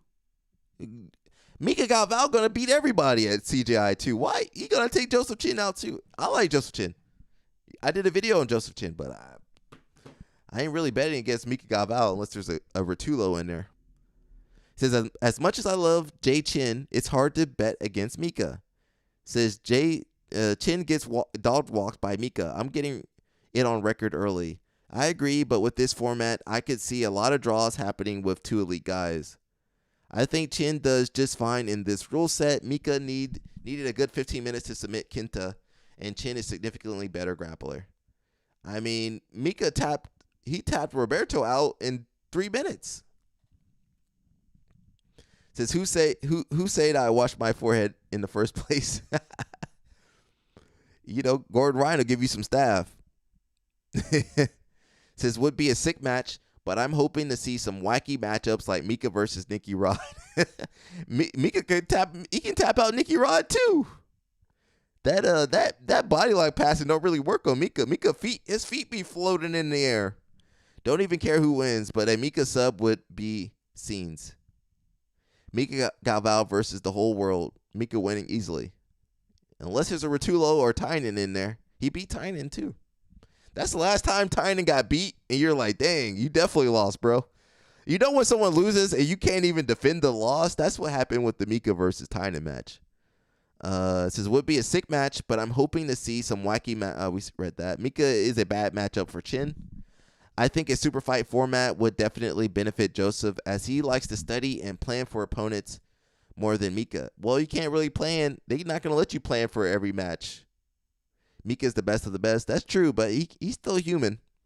Now, if you get Mika 2022 Mika that popped on USADA, he could win everything. Mika with all the drugs in the world can beat everybody. I don't know what's going on out there, guys. Hopefully it's not flooding. I think a super fight format, yeah. Mika has definitely proven himself more. That said, I wouldn't count Joseph out, especially if Mika has had a few matches before. Also, I haven't heard anyone talking about Joseph running through a team, which Mika could possibly do. Mika Mika for sure can run through a team. He can run through. He definitely can run through Team America with Greg Saunders as the coach. He could maybe run through Team Europe, Team Australia. He might be able to beat Team Tim Planet. Team Daisy Fresh going to give him a hard time. All the other teams will give him a hard time. It says Gianni is the greatest of the greatest, but if you face Mika Gabal, I'm planning Gianni's funeral. Yep, go ahead. Gonna go against the grain here and lean Joseph. If you hear how people like PJ Barch and the B team guys talk about how he is in the training room, I'm pretty sure. Well, they got to big up all their guys. They been big up in all them dudes at B team. They don't got Craig Jones no more. They got to big up everybody now. Now, if they had Craig Jones on their team, they would be even better. I'm pretty sure we haven't seen him close to his peak in competition. You can say that about Mika. They're the same age. We haven't seen Mika's peak either. Team America losing for sure. DeAndre, you got some heavy hitters in Pat Downey. He might do okay. What's the other kid that beat up Nicholas Margali? Can't remember his name off the top of my head. Big Breakfast looked good last Nogi. When he fought Mika, he looked good. Corbry looked okay. They might do all right. It depends on the matchup. We got to see that day. We got to see who all took their vitamins before the tournament. Says we haven't seen him near his peak because he's only been doing it for around 6 years versus nearly the entire life like some other black belts. He's very new to competition, relatively speaking, as well. I think there's some community forgetfulness towards PJ's close and controversial decision match with Mika and Dante beating Mika at last ADCC, or even Elijah losing a close ref decision. Mika is far from untouchable.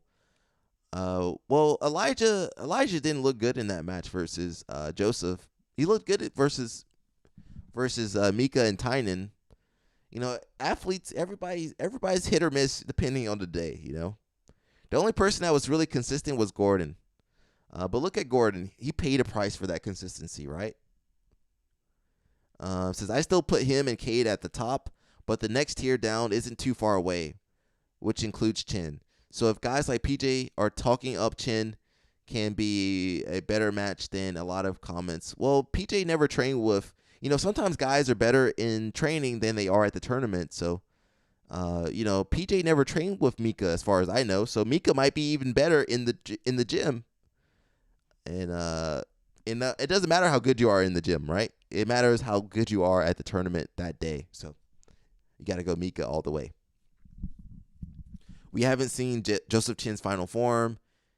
He's unfathomably, I can't even talk. He's unfathomably good in the training room against some of the best grapplers in the world. I suspect he has a significant amount of competition anxiety. Everybody does. Which adversely affects his performance because the stuff you see in training from him is straight up magic. Joseph, he got that Wasian, crazy genetics. He flexible and strong and big. So, and unorthodox. So that style plus his mental, that makes for a crazy grappler. So I have a friend, my friend Austin, he's like a smaller Joseph Chin.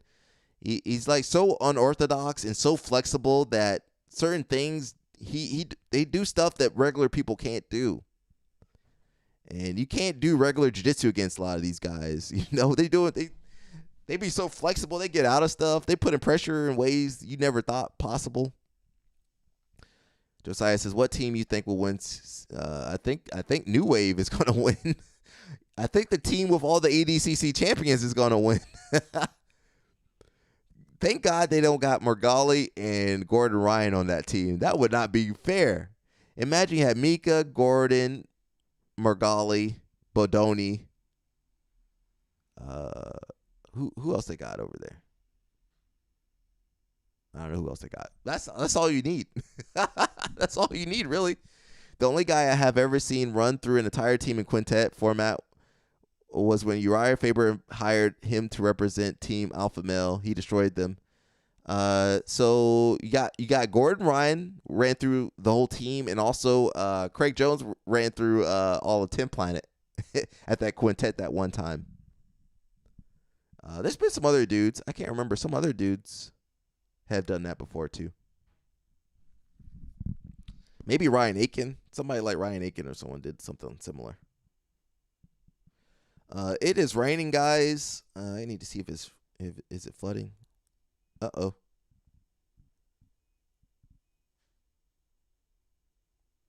Let me ask, is it flooding?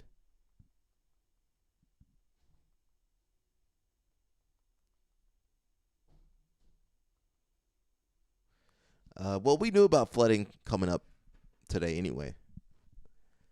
And he challenged Morgali and Cade recently. I've been loving his provocative side. So he's so good he can challenge Cade and Morgali. I don't think, I mean, for sure. Well, maybe Joseph could beat those guys. Well, he fought. No, he fought. Joseph fought. He fought Ty. That didn't go too well. But they were setting those people up at one championship. You know, they fly you in the night before. You be jet lagged. You get some food poisoning too. You cooked, bro. It says PJ, Dante, and Dorsey showed me that Mika can be beat, even though those guys didn't beat him. Joseph Chin just fought 3 bigger opponents back-to-back at Polaris 31 and looked good. So I think this match will be much closer than people might expect. I'm calling ref decision. Could go either way. There are no ref decisions. This is submission only, bro. Based on how many real armbar attempts Mika throws versus Chin ability to apply continuous pressure. The thing is, pressure doesn't really work against Mika. You can't really pressure in on Mika. He's gonna grab something. It says, okay, but Mika had 24 wins in 2024, and the fact that he lost one and had one close match shouldn't be held against him. Chin has only had around 24 wins in his whole career, and he has 8 losses. Chin is clearly talented enough not to be counted out, but Galvao is 100 times as accomplished and should be a hefty favorite in this match. I definitely agree. In my opinion, Mika has proven himself to be the best active grappler and has such a dense competition history. Joseph is just pretty early in on his competition career.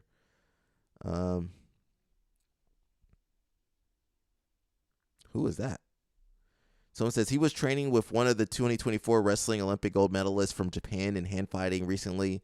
I'm excited to see how his hand fighting has improved. Interesting to note the Japanese team really shut down the American team. Is he talking about Mika? No, Tynan. Well, listen, Mika trains with his girlfriend who won the Olympics. Mika's girlfriend is an Olympic champion. I think that beats doing hand fighting with the Japanese person one time. You guys forget that Joseph Chin is big too.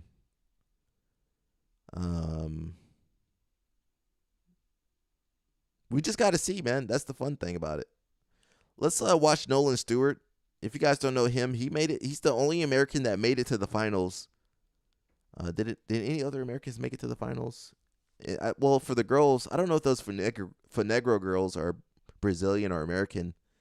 But for American guys, well, you had Jalen. Jalen, he won rooster weight. Okay, so he won, and I think Nolan was the only American that made it to the finals. And of course, he fought Eric Muniz, so that wasn't going to go his way no matter what. Nolan Stewart recently won the Pans in the super heavyweight division. Also made the final at the Brasileiro where he lost to Eric Muniz. But it's been an incredible year for Nolan Stewart. Just 22 years old, taking on the always tough Marcos Carlzinho. Marcos Carlzinho is one of those people I like to say is very hard to kill. He's like never stops fighting. You'll see him in situations where you're like, certainly he should have been submitted at this point, and he comes back and wins. It's insane. Nolan gets a penalty for pulling without a grip. Whoa, what happened? Did he pull? When did that happen? Certainly, oh, they cut the match? He should have been submitted at this point, and he comes back and wins. It's insane. Nolan gets a penalty for pulling without a grip. What the heck? When did that happen? Never. Oh, I see. Marcos I see. Carrozino. I missed that part. The always tough Marcos Carrozino. Marcos Carrozino. So he didn't have a grip. So you got to stand back up. Is one of those people I like to say. But you see, he didn't stand up, so he got a penalty. So. It's very hard to kill. Where's Dan Lukehart? Dan, how'd you let Nolan make that mistake? Like, never stops fighting. You'll see him in situations where you're like, certainly he should have been submitted at this point, and he comes back and wins. It's insane. Nolan gets a penalty for pulling without a grip. Now he gets grip, sits down. And it's hard to eat that penalty in a match like this in the first 10 seconds, but Reed pulls and Marcos Carrozino's getting to work. So Nolan's unique in that he plays Big collar sleeve for a big guy. You know, big guys don't really be playing the collar sleeve. Eric Munez does play spider guard, but Josiah says, who's going to stop Mika? It's got to be Cade or somebody, or Tynan or someone. We need Hoffa Mendez or Marcelo to come through. Notice how he keeps breaking those collar grips. So he plays a really good collar sleeve to this left side. Moves back to the legs to slide Nice to leg little five. triangle As he does that, omoplata attempt to close guard. Really good adjustment there. From So a really good game, you know, close guard with the collar sleeve. Pretty perfect game. And also being huge. Being huge helps, you know, the long legs. I can't be playing all that. I want to. So he stays on the sleeve. Watch how he controls that sleeve grip. Very similar to our friend John Thomas in Sweden. Little lasso. So you can go De La Riva to lasso. This kind of, I don't want to say standard collar sleeve game, but it is kind of a standard collar sleeve game.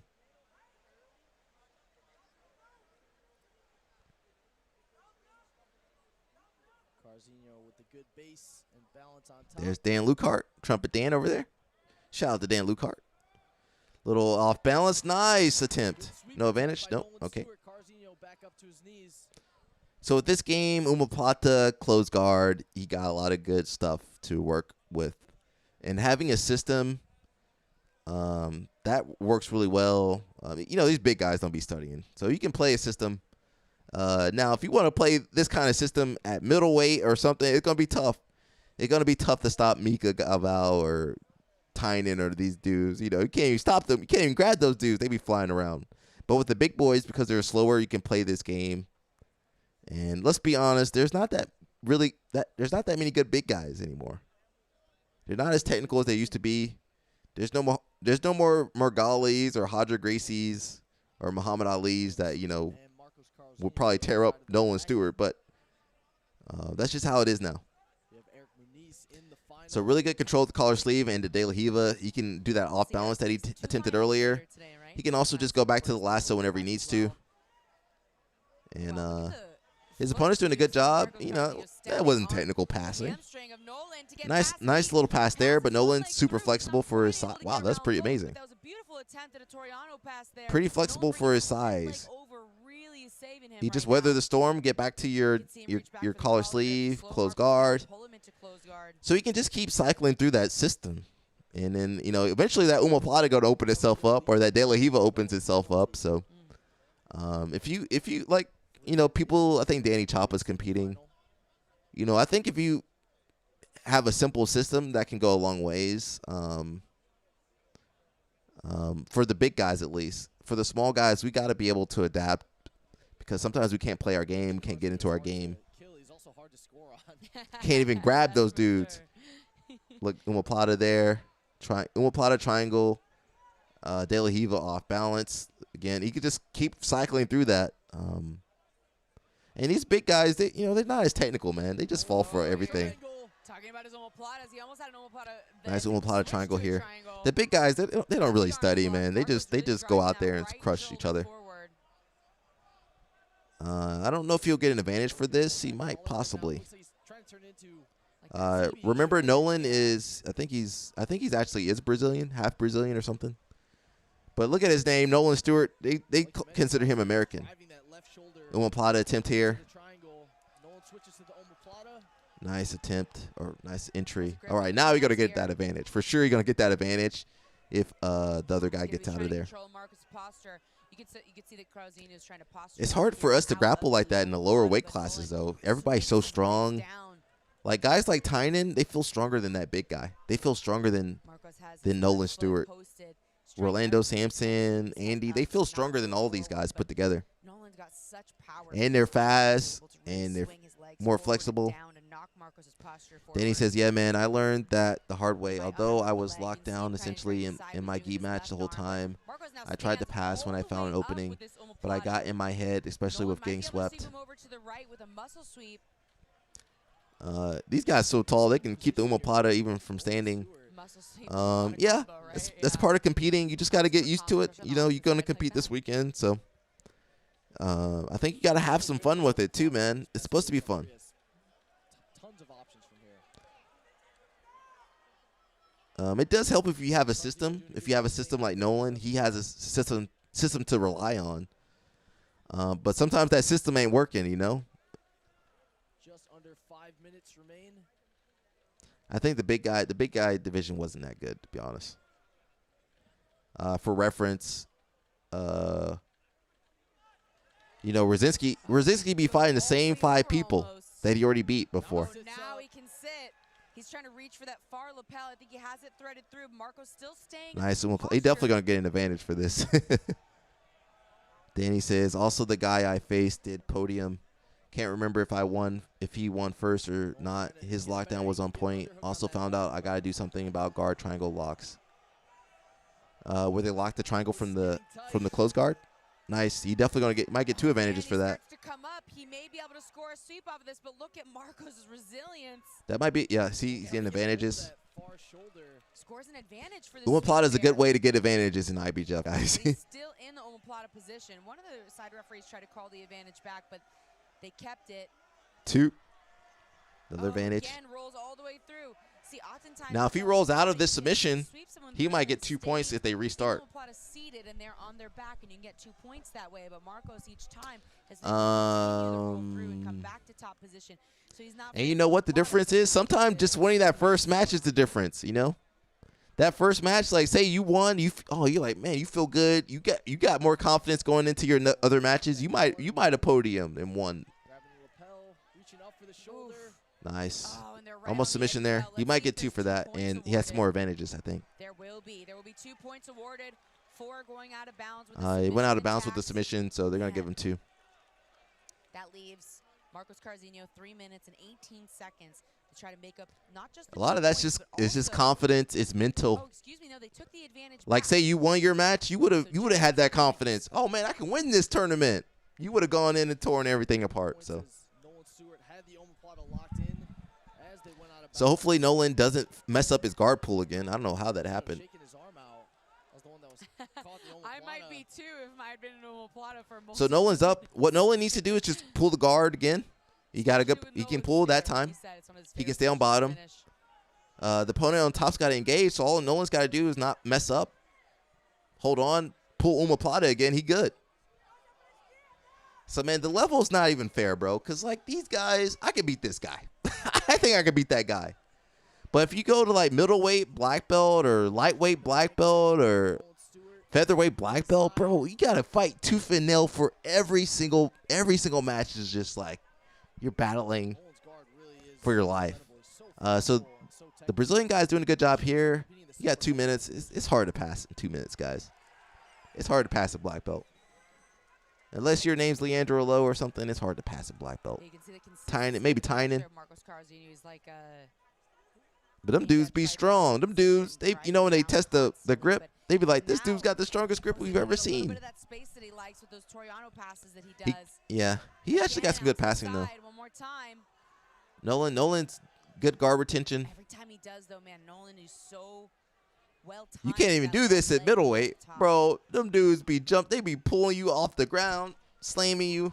It's very difficult to accomplish that Toriano style pass without grips on both of the legs for that reason. I've never seen this. Nolan's grabbing his gi pants. One leg, you can see he'll sometimes bring his right hand. I'm sorry, one arm, because he'll bring his right hand in, or he'll bring one hand in. Nolan's very flexible for a big guy. Like, he's super flexible. The only person with a better guard is oh, that's terrible. Don't go to close guard. If you're down less than 2 minutes, don't get stuck in close guard. That match is over. The match is over. Match is over. The only way this guy could have won is if he pulled guard before Nolan did when they restarted and got a sweep. Then he would have won by one penalty. It's over, bro. He's not coming back. Very confident in his guard, even underneath all of that pressure. So Carlzinho is tasked with passing the guard of Nolan Stewart with less than a minute left. Talked about this earlier. Passing the guard at this level, never easy. And then you add on top of that a limited amount of time, even more difficult. Yeah, I mean, he is eking out a little bit more of an advantage. Nah, he got that gi, he got that lapel. My man ain't going nowhere, man. It's over. He cooked. Very, very difficult, and he comes back into the close guard once again. Yeah, the time constraint with passing is very difficult because oftentimes at this level, where we see the passes come from is repeated patterns over and over with little additions of breaking the person's guard down each time. So they may actually go through the same. When is Kendall going to get back to competing?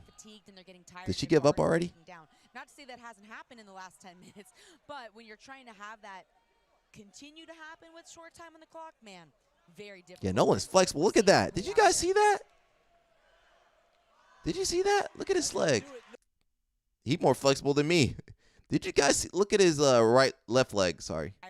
Look at his left leg here. Not to say that hasn't happened in the last 10 minutes, but when you're trying to have that Look at his left leg. continue to happen with short time on the clock, man, very difficult, and we're seeing that play out here. God, dog, I'm jealous. That's going to do it. Nolan Stewart advances to the world's final 25 world. So that was the semifinal. Man, that's not like if you watch Rolando Sampson or someone. We're not gonna watch the whole match, but let's look at the difference. And Rolando Like you can't even pull guard. You try to pull guard, dudes be so strong. We're just gonna watch the beginning, guys. and good wrestler. Both of these guys like to stand, right? I believe that Rolando will be forced to pull, but he also likes to trade takedowns. Maybe with young Pica-Pau, it's a good idea to. Hey. Maybe not. Oh wow. You know, maybe not. Bro, I got tossed when I fought Rolando. I'm embarrassed how fast I got tossed. Because young Pica-Pau knows how to jump over the legs and time perfectly the pull. So Rolando probably knows that study. His opponent had the whole night to think about this match. Probably didn't even sleep, right? So, you know. That's surprising.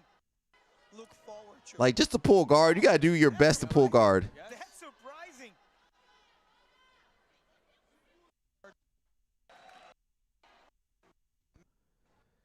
Very flexible. I mean, bro, these guys be so strong. It's hard to explain how fast and strong these guys are.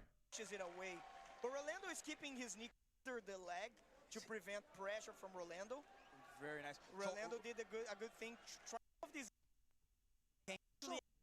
guys. He reached. Bro, I've been there before, man. It can't move, stuck, crushed. Can't even kick these guys off of you. All right, you're not watching that.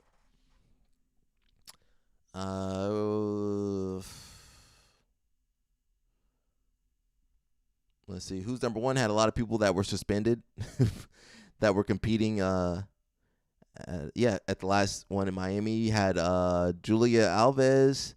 Oh wait, that's not just Flow Grappling. They don't care. Yeah, Julia Alves. She was competing at BJJ Stars. She was suspended by UAE. Andre Peripherio competing in Who's Number One, suspended in 2027. Who is that? He was caught by somebody? I don't know who that guy is. Yatan Bueno, competing BJJ Stars, suspended through to 2027. Cyborg, suspended through 2026. Wagner Hosha, suspended through 2026. So it said, I thought Wagner had heart failure. He did. You don't care. He's not here for a long time. He's here for a good time. He says, last I saw him was 3 months ago. He was on death's door in the hospital. He's back. He said his prayers. He quoted a few Bible verses. Now he's back. Says, dude was flowing like a young man. Impressive. Says the irony of the IBJJF bans is that they can focus more time on events that actually pay. IBJJF doing testing like this new org called UFC BJJ. In the future, if you pop for vitamins in IBJJF, you are not welcome to compete in UFC. Says worth bringing up that it's not hard to uphold these suspensions. There are loads of athletes who aren't suspended. Polaris managed it. They uphold all failed tests and even pulled Felipe Andrew from an event at the last minute when his test failure was announced after they already booked him for a match. It says, just going to throw it out there, they never cared and will never care. Gordon Ryan was Flow's golden goose, and BJJ Stars is a Brazilian thing they picked up. I highly doubt they care either. Saving the sport would be more about cleaning it than trying to get on super events, in my opinion. It says Andre Perifero, who is that? He missed weight by 20 pounds. He won by decision but gassed against a competitor that traveled from Germany and actually bothered to cut to make weight. Maybe was that BJJ Stars? It says the sport is mainly funded by participants, not spectators. Many are over 35, need PEDs to recover from injuries. They don't need that stuff to recover and stay healthy, and will stop competing if drug testing becomes normalized. There is no hope of BJJ ever gaining viewership of boxing and MMA. Anti-doping, if it goes too far, will kill the instructional market and force a lot of full-time grapplers to retire. You can't have a mainstream sport that isn't drug tested, and I mean, I guess you can have some sports, but they all have drug testing. All the professional sports have drug testing. Now, do they test everybody? Probably not, but you can't get around it. And it's not like they're fighting. Basketball players aren't fighting each other usually. MLB players aren't fighting each other usually. But when you talk about having two people fighting against each other and they're on all this stuff, it says 2 of the athletes have had open heart surgery and nearly died due to complications from extensive PED use. So, that's Trumpet Dan. What up, Trumpet Dan? So it says, how do you know it was from PED use? Well, the PED use is not helping your heart, guys. I ain't never heard a heart surgeon say, yeah, go ahead and take those PEDs. I never heard an endocrinologist say, go ahead and take that PED. Now, some quack doctors will give you that stuff. It says lots of downvotes for comments that are suggesting they don't care and that people who are suspended in one place should still be able to compete elsewhere. Why is that? Do people think WADA bans should be for all federations? Well, it does say World Anti-Doping Agency, so maybe it should cover everything in the world. It says first comments on here are all similar nature but missing some nuance. First, WADA bans are intended to be worldwide. Oh, I just guessed that. Across all sports and federations. This is established by UNESCO, United Nations, something like that. Treaty signed by 191 countries expressly for this purpose. The treaty requires each country to set up and support a national anti-doping organization, USADA in USA case, and provide, what's the Brazilian one? Does Brazil have an anti-doping? And provide mutual enforcement. Each country's implementation of the treaty is a little different. In USA, USADA is an independent body funded by the government. Others like UAE NADA, it is the official government organization similar to our athletic commission. So it's not like they tested positive in UAE Jiu-Jitsu. Who's to say they can't compete in who's number one? WADA affiliates carry quite a bit more weight than this. They are skirting the rules because A, it's difficult to coordinate all of this internationally, and B, the treaty has no teeth and relies on diplomatic pressure, and C, we're a sport too small for people to care about who's number one in BJJ Stars. You guys know I'm not for any of that stuff. I want you guys to live healthy lives, be good. I want you on the live stream for a long time, man. If you're over here living like Wagner Hosha, you're not going to be on here for a long time. So, the last story we're going to cover, because my voice is about to go, we did talk about Sammy Sasso We're going to read some of the comments from this. We did read this earlier, but let me zoom in. It says, Sammy Sasso had preliminary hearing today, and things went well. His charges have all been dropped down. His felony gun charge was dropped to a misdemeanor as well. All firearms in the vehicle were proven to be legally purchased and owned by Sasso for self-defense. If you guys didn't know, Sasso was shot. He was, I think he was carjacked or something. He got shot, so he for sure gonna have some firearms on him. More to come, but based on some of the initial details and court action, I think Lehigh should really reconsider getting him back on board once this is sorted out. So if you didn't know, he had a job lined up at Lehigh as an assistant coach, but they let him go for being arrested, which was dropped down. Says you guys have to remember Lehigh has always been the kind of school that doesn't mess around though. Like it or not, they're big on the unique culture and hold their people to a higher standard than most places. I was super excited for Sasso, and I'd be happy if they brought him back, but I don't see this happening with the drugs involved. I didn't know Lehigh had let him go. It was a stupid decision on their part since it seemed obvious his hearing would go exactly this way. He got let go about 3 days ago. Pretty stupid in my opinion because he didn't do anything really egregious. I hope so. If not, I will forever talk crap on Lehigh. Says probably not. It's unfortunate, but once the university caught wind of it, it's really out of their hands. They could, but who really knows? If somebody was able to stop AJ Ferrari from going to NC State, I assume the same with the prestigious school like Lehigh. Regardless, is Lehigh that prestigious? I didn't know that. I don't go to PA no more, apparently. I ain't going to PA no more. I'm not going to PA. I do need to see my cousin, but I might not this time around. Regardless of how it goes, I will still talk about Lehigh. The dude was robbed and shot. Of course he has a gun for protection. He should take his talents elsewhere. 4 guns, 1 loaded. None registered in state while smoking at least strong odor in the car. I have zero problem with the reefer. I don't know what else to say. The ganja. I don't like the U.S. gun culture, but I'm pro-hunting and don't have a grievance with legally owning a firearm. Let's be honest, man. He got robbed. He was shot. He's going to have some guns. We don't know what his physical conditioning is looking like. You get shot. Let's see if you might need some medical marijuana too. I ain't blaming that dude if he on some stuff after that, This was beyond owning a firearm for self-defense and doesn't speak well to judgment. It was stupid and potentially dangerous. I'm glad his life wasn't ruined, but sad if he succeeds somewhere else besides Lehigh. But it's not sad if he succeeds. PA, they don't really play in PA, which he's from PA, so he should have known better. But he can find a better. Listen, University of Penn, let's get Sammy Sasso over there.